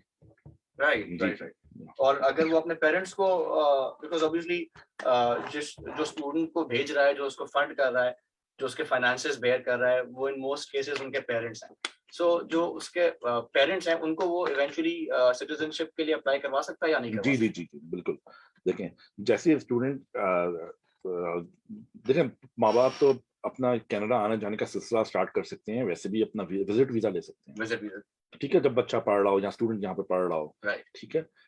जैसे ही स्टूडेंट पीआर बनेगा वो अपने पेरेंट्स को विजिट वीजा पे बुला सकता है। पहली चीज ये, Okay. सबसे स्टार्टिंग पॉइंट है वो विजिट वीजा है पेरेंट्स के लिए। अगर 1 साल स्टूडेंट ने यहाँ पे नौकरी कर ली एज अ पीआर, तो अपने पेरेंट्स को सुपर वीजा के लिए स्पॉन्सर कर सकता है। सुपर वीजा और रेगुलर वीजा में ये फर्क है कि रेगुलर वीजा में अब 6 महीने की एंट्री मिलती है 1 पॉइंट, वीजा दोनों 10 साल के होते हैं। राइट। 6 महीने की एंट्री मिलती है, और सुपर वीजा में अप टू 5 ईयर एंट्री मिलती है, यानी कि पेरेंट्स आके 5 साल तक स्टूडेंट का, ये अब तो कैंडिडेट है वो इमिग्रेशन का पीआर, तो परमानेंट रेजिडेंस है उसके साथ 5 साल रह सकते हैं, ठीक है। और एक और चीज आपको मजे की मैं बताऊं, सिटीजनशिप का राउट क्या है। आपने अगर यहाँ से 4 साल पढ़ाई करी या 2 साल पढ़ाई करी, कनाडा में सिटीजनशिप के लिए आपको रेजिडेंसी ऑब्लिगेशन पूरी करनी होती है कि आपको 3 साल रहना है as a permanent resident of Canada Before you can get the passport. Before you get the passport. Right. Exactly. Citizen होने से पहले। जी तो आप जी, रेजिडेंट हो चुके हैं, आपके पास सारे बेनिफिट्स हैं, सिवाय इसके कि शायद आप वोट वोटिंग नहीं कर वोट सकते। नहीं कर सकते, बस Right. और कुछ नहीं है, बाकी सब सेम बेनिफिट्स हैं। Right. You are like a citizen. Right. So a resident is almost a citizen. Almost सिर्फ वोटिंग राइट्स नहीं है, बाकी सारे राइट्स हैं। वोटिंग राइट्स, उसको फ्री हेल्थ केयर मिलेगा, सब कुछ। और as a permanent resident I believe कि वो अपने पेरेंट्स को भी स्पॉन्सर कर सकता है। पेरेंट्स को स्पॉन्सर कर सकते हैं, वो 3 साल उनको टैक्स रिटर्न्स फाइल करने हैं, 3 साल तक यहाँ रहना है as a permanent resident, okay. फिर अपने पेरेंट्स को बुला सकते हैं। पेरेंट्स को स्पॉन्सर का मतलब ये है कि पेरेंट्स की परमानेंट रेजिडेंसी, राइट। पेरेंट्स का हेल्थ केयर फ्री हो गया कनाडा में। ओके। आप बहुत बड़ी एक नेमत है ये, आप बताऊं, ओल्ड एज में पेरेंट्स को अगर फ्री हेल्थ केयर मिल जाए, right. Highest top level health care, जैसे हम वहां पर पाकिस्तान में हम आगा खान यूनिवर्सिटी हॉस्पिटल जाते हैं, राइट। उन्हें उस लेवल की हेल्थ केयर है यहाँ पे, राइट। थ्रू आउट, कोई डिस्क्रिमिनेशन नहीं है सच। तो पेरेंट्स की हेल्थ केयर बुढ़ापे में उनके फ्री हेल्थ केयर यहाँ पे, इंडिपेंडेंट पेरेंट्स भी इंडिपेंडेंट हो गए, खुदा ना खास्ता कोई भी चीज तो गवर्नमेंट ऑफ कनाडा उसके उनकी कॉस्ट उठाएगी। तो ये एक चीज याद रखिएगा कि पीआर सिटीजनशिप के लिए 3 साल पूरे करने हैं ना आपको, तो अगर जो आपने पढ़ाई करी है यहाँ से अगर 2 साल, तो उसका आधे दिन काउंट होंगे 1 साल towards your residency obligation for your passport या सिटीजनशिप। राइट। तो अगर आपने 2 साल पढ़ाई करी है, उसके बाद आपको पीआर मिला, तो आपको सिर्फ पीआर एज अ पीआर आपको 2 साल और रहना है कनाडा में। बिकॉज 3 साल आपने पूरे करने थे, जिसमें से आप ऑलरेडी प्रीवियस 2 साल स्पेंड कर चुके हैं एज अ स्टूडेंट, लेकिन वो 2 साल चूंकि 50% काउंट होते हैं, तो वो 1 साल काउंट होगा। 1 साल काउंट होगा towards your citizen. Which means जब आपका पीआर होगा तो आपको अब 3 साल पूरे नहीं करने, आपको 1 साल ऑलरेडी काउंटेड है, एक साल का हेड स्टार्ट मिल जाएगा। 1 साल का हेड स्टार्ट मिल गया, यानी कि ये फायदा सबसे बड़ा ये है। देखें, राइट। पासपोर्ट का आपका फास्ट ट्रैक हो गया to get a Canadian passport, fast track. ठीक है, तो 3 साल के अंदर आपके 2 साल के बाद आपकी वो हो गया, आपकी इसमें आपकी सिटीजनशिप। तो इट्स फिर आपकी कुछ स्टूडेंट्स हैं यहाँ पर फिर बाद में शादी करते हैं तो अपनी स्पाउस को बुला सकते हैं, राइट ठीक है, उनको स्पॉन्सर कर सकते हैं। Spouse will be a landed immigrant. Right right. अच्छा जी, सो ये तो वो सारे क्वेश्चंस हो गए जो मेरे पास थे, and अल्हम्दुलिल्लाह आपने 360 डिग्री कवरेज हमें दे दी with regards to applications to Canada as a student. जी अब हमारे बहुत सारे स्टूडेंट्स जो ऑनलाइन बैठे हुए हैं इस पॉडकास्ट को लाइव सुन रहे हैं, उनके काफी सवालात आ रहे हैं, तो उसमें से मैं कुछ सवालात हमारे पास कुछ जी 10 से 15 मिनट का टाइम है, तो मैं चाहूंगा कि अगर आप उनको एड्रेस कर दें और फिर बाकी सवाल के स्टूडेंट्स जो है वो उस लिंक पे अपने डिटेल शेयर कर सकते हैं। पहला जी सवाल ये है कि कुछ स्टूडेंट्स पूछ रहे हैं क्या वो ओ लेवल्स के बाद अप्लाई कर सकते हैं यहाँ पर एज अ स्टूडेंट या नहीं कर सकते? देखें, यहाँ पर जो सिस्टम है वो ए लेवल्स का माना जाता है। राइट, ए लेवल्स का अगर आपका फर्स्ट ईयर हो गया है तो फिर आपके इंडिकेटिव रिजल्ट्स आते हैं, ओके, ठीक है। ओ लेवल्स बेसिकली ग्रेड 11 है। बिल्कुल, कैनेडियन एजुकेशन सिस्टम जो है इट वर्क्स फ्रॉम के टू 12, राइट ठीक है। के से किंडरगार्टन जो नर्सरी जैसे हो गया पाकिस्तान में, राइट तो senior junior kindergarten, senior kindergarten, फिर 9 तक प्राइमरी जाता है, फिर 9 10 11 12 जो है ये सेकेंडरी स्कूल, राइट, ठीक है, ये यानी कि हाई स्कूल हाई जिसको स्कूल, कहते हैं। राइट, तो 12 साल की एजुकेशन चाहिए होती है ठीक है, basically, ठीक ठीक है। है। सो ओ लेवल्स के बाद स्टूडेंट हाई स्कूल में आ सकता है, ओ लेवल्स के बाद स्टूडेंट जो है वो हाई स्कूल में यहाँ पर आ सकता है, लेकिन मगर वो बहुत एज रेयर होता अ स्टूडेंट अप्लाई नहीं कर सकता, है। नहीं वो वो इमिग्रेशन के थ्रू आएगा। जी जी जी, हाई स्कूल में यहाँ पर आ सकते हैं स्टूडेंट, मतलब कि एक ही बात है, देखें इससे अच्छा तो ए लेवल्स कर ले। ए लेवल्स पाकिस्तान से करे फिर हाँ, है, 12 साल की एजुकेशन चाहिए। राइट राइट, ये कंफ्यूजन जो है इसको दूर कर दिया कैनेडियन गवर्नमेंट ने। कैनेडियन गवर्नमेंट देखती है कि एजुकेशन कितनी ज्यादा होती है। ओके, 12 साल की एजुकेशन का बता सकते हैं, 11 साल ए लेवल्स के फर्स्ट ईयर में है या इंटर के फर्स्ट ईयर में है, ठीक है। तो उसके बाद आपके इंडिकेटिव रिजल्ट्स आएंगे तो आपका प्रोसेस स्टार्ट हो जाएगा, आपका एडमिशन। मेक श्योर कीप आप keep in mind the admission dates, right, ठीक है, एंड द टाइम फ्रेम पे द टाइम फ्रेम। 6 से 8 महीने आप ध्यान में रखें कि लगेगा पूरे प्रोसेस में। जी जी, तो ये देख लिएगा कि अगर आपका सितंबर में अगर आपका सेमेस्टर स्टार्ट हो रहा है और आपका ए लेवल खत्म हो रहा है या इंटर खत्म हो रहा है अगस्त में, तो आपका मई में ही एडमिशन हो जाएगा राइट इंडिकेटिव रिजल्ट्स पे, right, ठीक before है। your actual A level results come out, जी जी in जी fact even before you've actually given your A level exams, जी जी, बिल्कुल, वो अनकंडीशनल ऑफर लेटर मिल जाएगा। जैसे ही वो लेटर आपका फाइनल रिजल्ट आएगा उस पर आपका सॉरी कंडीशनल ऑफर लेटर मिलेगा, जैसे रिजल्ट आएगा उसके बाद अनकंडीशनल लेटर ऑफ एक्सेप्टेंस मिल जाएगा आपको। और मगर प्रोसेस जल्दी स्टार्ट करें, और ये सब समझ हम इवन द इमिग्रेशन ऑफिसर वो चीज़ को रियलाइज करते हैं, समझते हैं कि रिजल्ट अभी आया नहीं है, ये इंडिकेटिव रिजल्ट है, ये पक्का रिजल्ट है, right? तो उसके मुताबिक वो वीजा इशू करते हैं, ऐसी बात नहीं है। ठीक है, अगला सवाल है क्या एक student, international student while studying in Canada business कर सकता है? जी देखें, जैसे बिजनेस बिल्कुल कर सकते हैं यहाँ पर, ऐसे बिल्कुल कर सकते हैं। कनाडा में बिजनेस को, इंटरनेशनल लोगों को यहाँ पर बिजनेस रजिस्ट्रेशन भी अलाउ कर दी गई है, राइट, ठीक है। तो जैसे नौकरी कर रहा है इस तरीके से अपना कोई बिजनेस भी कर सकता है साइड पे वो, है ना। मगर याद रखिएगा एक चीज मैं बताऊं आपको, ये जो नौकरी कर रहे हैं या वो चीजें कर रहे हैं वाइल स्टडीइंग, ये इमिग्रेशन के एक्सपीरियंस में काउंट नहीं होती। राइट, ये इमिग्रेशन के एक्सपीरियंस में वो काउंट होगी जब वो ग्रेजुएट कर जाएगा उसके बाद वाला। उसके बाद वाला, Right. जी जी जी, when they will be authorized to, क्योंकि बिजनेस जब कर रहे हैं बेसिकली बिजनेस में वो उस बिजनेस के एम्प्लॉय भी हैं, ओके, एम्प्लॉयर भी है, एम्प्लॉय भी है। Absolutely, they can not be a business, business का तो ट्रेड नेम होगा, एक नाम होगा, XYZ बिजनेस। राइट, उस बिजनेस में जो डायरेक्टर है वो एम्प्लॉय जो है वो सैलरी विड्रॉ कर रहे हैं, वो ये स्टूडेंट, ये जो कैंडिडेट होंगे ये होंगे, राइट, तो वो एक ही चीज है। आप सो वो बिजनेस इनकॉर्पोरेट कर सकते हैं while as a business student, incorporate कर सकते हैं, बट बिल्कुल। वो जो बिजनेस है वो एक्सपीरियंस काउंट नहीं होगा फॉर इमिग्रेशन पर्पसेस जब तक वो ग्रेजुएट नहीं कर जाता। जी जी बिल्कुल, परफेक्ट, एब्सोल्युटली। परफेक्ट। अच्छा, अगला सवाल ये है कि can a business student apply for masters is in business analytics और data analytics in Canada? Business student apply, जिसने जिसने अपना बैचलर्स बिजनेस में किया हुआ है हाँ और वो मास्टर्स करना चाह रहा है डेटा एनालिटिक्स में, बिल्कुल बिल्कुल, absolutely right, absolutely, it's a related, I would say it's a related field, कि वो बिजनेस में किया है, अब वो मास्टर्स कर रहे हैं डेटा एनालिटिक्स में, क्योंकि they want to enhance the skill set right, right, demand आजकल ऐसी है कि it's all about data, everything is data driven. Absolutely. तो इनफैक्ट मैं डेटा, यहाँ पे ये ऐड करूँ कि असलान ने मुझे बताया था कि भाई आप जब प्रोग्राम चूज कर रहे हो तो उसकी एक लॉजिकल प्रोग्रेशन होनी चाहिए। सो आपने जो बैचलर्स किया हुआ है और जो आपने आपने वर्क एक्सपीरियंस लिया हुआ है, आपका जो मास्टर्स है, अगर वो उससे लिंक बन रहा है और वो लिंक आप अच्छी तरीके से स्टेटमेंट ऑफ पर्पस जो बता रहे हैं कि crisp, concise and to the point होनी चाहिए, उसमें आप वो स्टेट कर देते हैं, तो जो है वो आपको इमिग्रेशन ऑफिसर प्रेफरेंस देगा। बट अगर आप वहाँ पे वो कनेक्शन ही प्रूव नहीं कर पाते कि जी आप के बैचलर्स और मास्टर्स में क्या कनेक्शन है, तो फिर आपका केस वीक हो जाता है। ऐसा ही है? एब्सोल्युटली जी, बिल्कुल बिल्कुल। देखें, ये एग्जांपल ले लेते हैं, बिजनेस वाला जो डेटा एनालिटिक्स करना चाह रहे हैं यहाँ पर, राइट, उनके लिए यही जवाब है कि आपका स्टेटमेंट ऑफ पर्पस जो है या study plan, that is the most important document for you here. क्योंकि आप यहाँ पे एमबीए नहीं कर रहे, बीबीए आपने किए, एमबीए नहीं कर रहे, आप जा रहे हैं एमएससी डेटा एनालिटिक्स में, ठीक है। तो आपको जो स्टडी प्लान है वहां पर इमिग्रेशन ऑफिसर को समझाना है कि डेटा एनालिटिक्स मुझे करना है, क्योंकि अब सारी बिजनेसेस जो हैं दे आर डेटा ड्रिवन। तो राइट, जब तक मैं डेटा एनालिटिक्स को नहीं समझूंगा तो नीचे मैं आगे तरक्की कैसे करूंगा, ठीक है। और जब तरक्की करूंगा, सीनियर लेवल पर जाऊंगा, तो नीचे मुझे पता है कि नीचे मेरी डेटा टीम कैसे काम कर रही राइट, है। डिसीजन सारे डेटा पे अब तो बेस करते हैं सारे। तो मगर स्टडी प्लान बड़ा इंपॉर्टेंट है, उस पर get your self professional advice and उसके लिए गाइडेंस लें। राइट। अच्छा, एक और सवाल ये है कि हमने आइल्स पे और एडमिशन टेस्ट पे बात की, तो स्टूडेंट्स ये पूछ रहे हैं कि what is the minimum IELTS score required? देखिए, मिनिमम आइल स्कोर ऑफ द बैट मैं ये बताऊंगा कि 6, 6 in each module, speaking, reading, listening, writing. Right, याद रखिएगा, ये एक और बहुत बड़ी मिस्टेक हमारे पाकिस्तान के स्टूडेंट्स करते हैं, बल्कि इंडिया के भी करते हैं। वहाँ स्टूडेंट तो स्टूडेंट है हर जगह।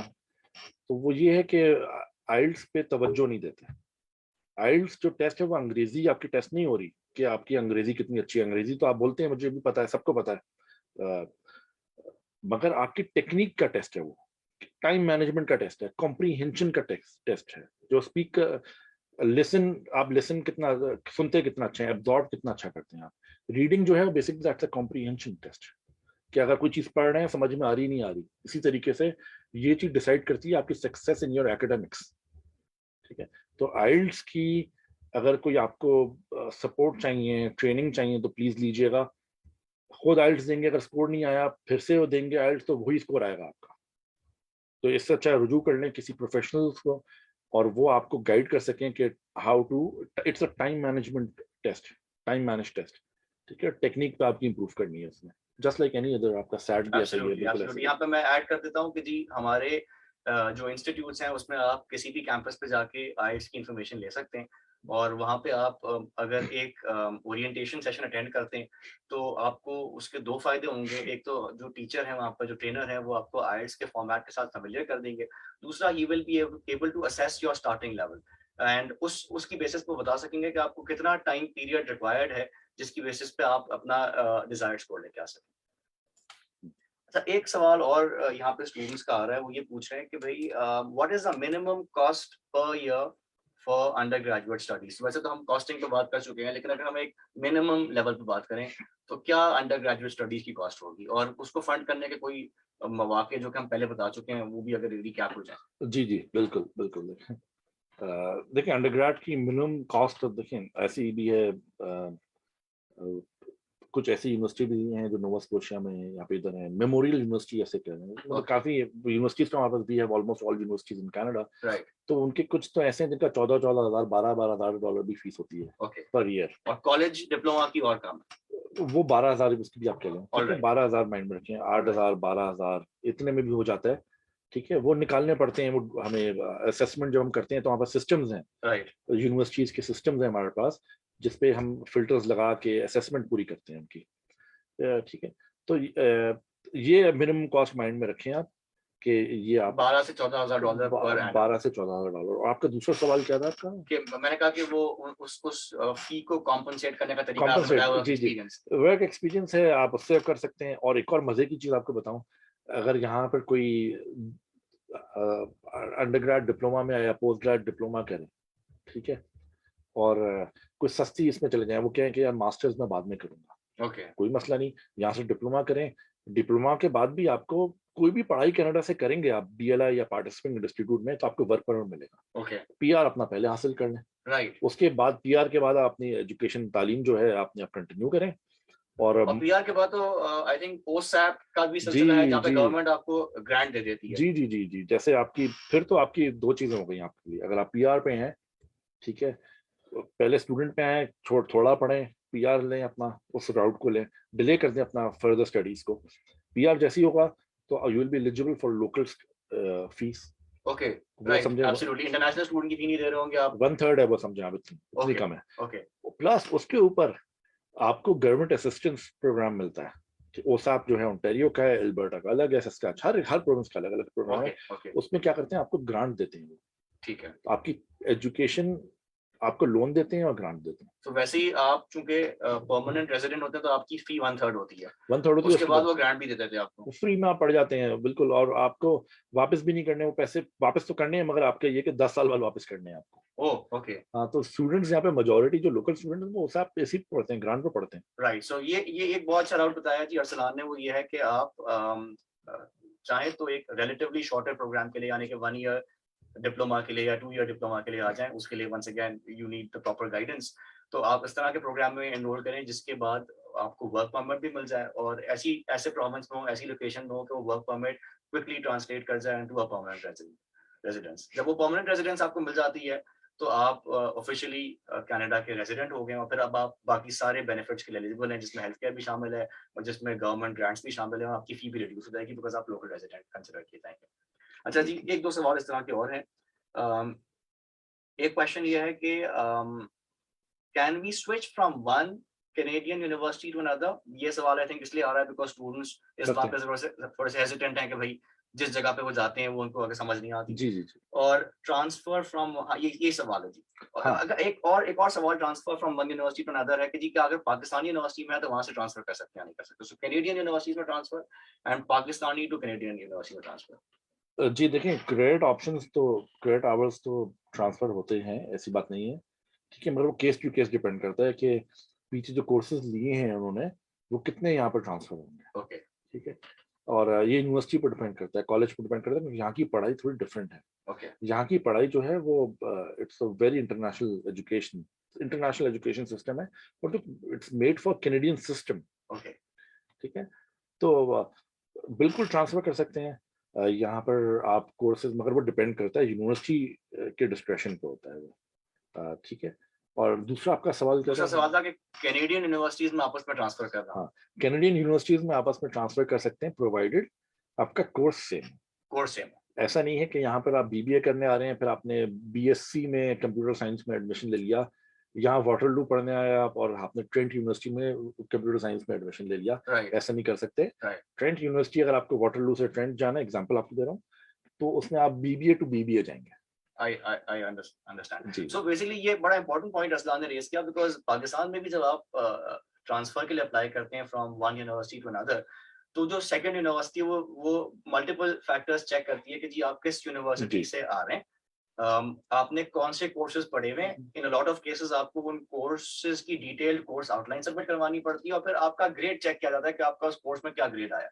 इन सारे फैक्टर्स को देखते हुए जो आपकी नई यूनिवर्सिटी है वो डिसाइड करती है कि आपके पुराने कितने कोर्सेज ट्रांसफर करने हैं। सो हमेशा ट्रांसफर में केस टू केस बेसिस पे जो एडमिशंस कमेटी है वो डिसाइड करती है कि जी, कितने कोर्सेज ट्रांसफर होंगे। देखिए, अगर आप अपना प्रोग्राम चेंज कर रहे हैं कनाडा में आके, तो उसके लिए फिर आपको उसका भी ऑप्शन ये होता है कि फिर आपको रुजू करना पड़ेगा फिर से इमिग्रेशन ऑफिसर को, उसको बताना होगा ओके, कि मैं फिर से एक स्टडी परमिट के लिए अप्लाई कर रहा हूँ, मैं पहले बीबीए कर रहा था, अब मैं एमएससी कर या बीएससी कर रहा हूँ यहाँ पर, तो वो आपको ग्रांट करेगा फिर आपको नया स्टडी परमिट, जिस पे लिखा हुआ होगा कि अब आपका कोर्स ये है और आपकी यूनिवर्सिटी या कॉलेज ये है। राइट, नया स्टडी परमिट आएगा जी आपका। जी बिल्कुल। अच्छा, अब आई थिंक हम काफी टाइम ले चुके हैं स्टूडेंट्स का, and we are short on time, तो एक आखिरी सवाल मैं ले लेता हूँ यहाँ पर। और वो आखिरी सवाल ये है कि जी how much funds do we need to show in the bank statement? अब देखें, इसके दो जवाब हैं, एक है एसडीएस का जवाब है, स्टूडेंट डायरेक्ट स्ट्रीम का, ओके, और एक है रेगुलर स्ट्रीम का जो पाकिस्तान स्टूडेंट्स करते हैं अक्सर। राइट, रेगुलर स्ट्रीम में आपको आप जो SGS की रिक्वायरमेंट ये है कि आपको अपफ्रंट 1 साल की फीस देनी है, ओके, ठीक है? ये आपको student direct stream student direct stream Pakistan के लिए 1 वो साल की फास्ट फी ट्रैक आपने है। सबमिट कर दी। 1 साल की फीस आपको अपफ्रंट देनी है, $10,000 का GIC यहाँ जमा कराना है कैनेडियन बैंक के अंदर, ओके, ठीक है? GIC का मतलब गारंटीड इन्वेस्टमेंट सर्टिफिकेट, वो आपके लिविंग एक्सपेंस है जो आपको वापस मिल जाएंगे विद इंटरेस्ट ओके, 1 साल के अंदर, ओके, ठीक है? तो यानी कि आपने वहां से मजे से खुल जाता है बैंक अकाउंट कैनेडियन बैंक के अंदर, $10,000 यहाँ कैनेडियन ट्रांसफर हो जाते हैं, और जैसे ही आप यहाँ पर आते हैं बैंक को बताते हैं कि मैं आ गया हूँ, वो आपको $1,000 महीने के आपको देने शुरू कर देता है लिविंग एक्सपेंस। तो 10,000 का नंबर यहाँ से आता है, ये प्रेस्क्राइब्ड है by government of Canada, right, $10,000 as living expense, और 1 साल की फीस आपको देनी है। इसके SGS प्रोग्राम जो है वो ये कहता है कि अगर आपने ये 2 चीजें कर दी तो आपको बैंक स्टेटमेंट नहीं चाहिए, ओके, क्योंकि लिविंग एक्सपेंस भी आपने पहले जमा करा दिया है, 1 साल की फीस भी आपने दे दी है। ओके, मगर मैं फिर भी थोड़ा रिकमेंड करता हूँ कि बच्चा उसके स्टूडेंट्स के बाद भी कुछ दिखा दे, एसेट्स में दिखा दे, राइट, ठीक है? अगर कोई प्रॉपर्टी है जो स्पॉन्सर कर रहा है उनकी कोई बैंक स्टेटमेंट इसके बाद भी थोड़ी बहुत दिखा दे, ठीक है, नई है तो मसला नहीं है, ये काफी होता है, ओके, ठीक है? ये मिनिमम रिक्वायरमेंट, ये मिनिमम रिक्वायरमेंट है। और अगर रेगुलर स्ट्रीम में जाते हैं, फिर कुछ स्टूडेंट्स ऐसे होते हैं हमारे पास जो आते हैं, वो कहते हैं कि यार ये अपफ्रंट फीस के हमारे पैसे नहीं है। अपफ्रंट फी का पैसा जी नहीं, जी, वो फीस या $10,000 के हम नहीं दे सकते, ओके, ठीक है? तो हम रेगुलर स्ट्रीम में जाना चाहते हैं, ओके, उसमें कुछ नहीं है, उसमें आप कोई सच रिक्वायरमेंट नहीं है 1 साल फीस की, $10,000 GIC की रिक्वायरमेंट नहीं है। वो फिर अपने डिस्क्रेशन पे आप उसको वीजा ऑफिसर चेक करेगा कि आपके बैंक में कितने पैसे पड़े हैं, ओके, जो आपको कहते हैं ना जो रेडली अवेलेबल है कैश, राइट, कितना पड़ा हुआ है, ओके, कि आप यहाँ पर जाएंगे, उसमें फिर ये नहीं है कि आप अपने बोलें कि मेरा वीजा लगेगा तो मैं अपनी प्रॉपर्टी भेज दूंगा, ऐसा नहीं है। फिर ओके, आपको बैंक स्टेटमेंट दिखानी है, उसकी दिखा, so you बड़ी should bank have statement, funds in your account, इतनी बैंक स्टेटमेंट दिखाएं फिर कि मैं अपनी 6 महीने की या 1 साल की ट्यूशन फीस भी दे सकता हूँ, और 1 साल में यहाँ पे रह भी सकता हूँ। ये बस शुरू का आपको ये करना है कि बैंक स्टेटमेंट आपको करनी है, और आपको इतने फंड जमा करने हैं कि 1 साल का आपका हो जाए। बाकी तो यहाँ पर आपको ऐसे ने बताया, द गुड न्यूज इज कि आप you can work here full time, right, right, आपकी 1 साल की फीस भी निकल आएगी, राइट, रहने का लिविंग एक्सपेंस भी निकल आएगा, और टिकट भी निकल आएगा पाकिस्तान का। चलिए जी, इसी नोट पे हम आज का ये एक्सक्लूसिव पॉडकास्ट वाइंड अप करते हैं। Arsalan was very helpful. Thank you for this informative session. Students को हमने इसी पॉडकास्ट के लिंक में एक गूगल फॉर्म शेयर किया हुआ है, तो अगर स्टूडेंट्स के कोई फर्दर क्वेश्चंस हैं या वो इसी तरह के रेलेवेंट फ्यूचर पॉडकास्ट के लिए सब्सक्राइब करना चाहते हैं, तो वो अपनी कॉन्टैक्ट डिटेल्स उस फॉर्म में सबमिट कर सकते हैं, और उनको फिर फ्यूचर इवेंट्स के हवाले से इन्फॉर्म भी किया जाएगा। और अगर वो अगर स्टूडेंट्स आपसे रब्ता करना चाहते हैं तो हम आपको उनकी रेलेवेंट डिटेल्स फॉरवर्ड कर दें। जी जी जी जी, बिल्कुल आपके प्लेटफॉर्म से आ जाएं, राइट, ठीक है? और आपका वो जो फॉर्म आप जैसा आपने कहा वो भर दें, राइट, वो आप हमसे शेयर कर सकते हैं, एंड वी कैन फिर हम कनेक्ट कर सकते हैं स्टूडेंट से, उसका उनकी इंफॉर्मेशन, उनका education counselling and all that, we can start that. So अगर कोई स्टूडेंट्स जो है वो इंटरेस्टेड हैं अरसलान से रब्ता करने के लिए, तो वो भी फॉर्म भर के मेंशन कर सकते हैं, and we will reach out to you. So thank you all of you for joining, and thank you to Arsalan for this extremely informative session. We wish you all the best of luck. हमारी तरफ से और अरसलान की तरफ से, हमारी अनीश हुसैन की team की तरफ से आप सबके लिए बहुत सारी दुआएं। Take good care of yourself. Allah Hafiz. Pakistan, Faindabad. अल्लाह हाफिज, पाकिस्तान जिंदाबाद।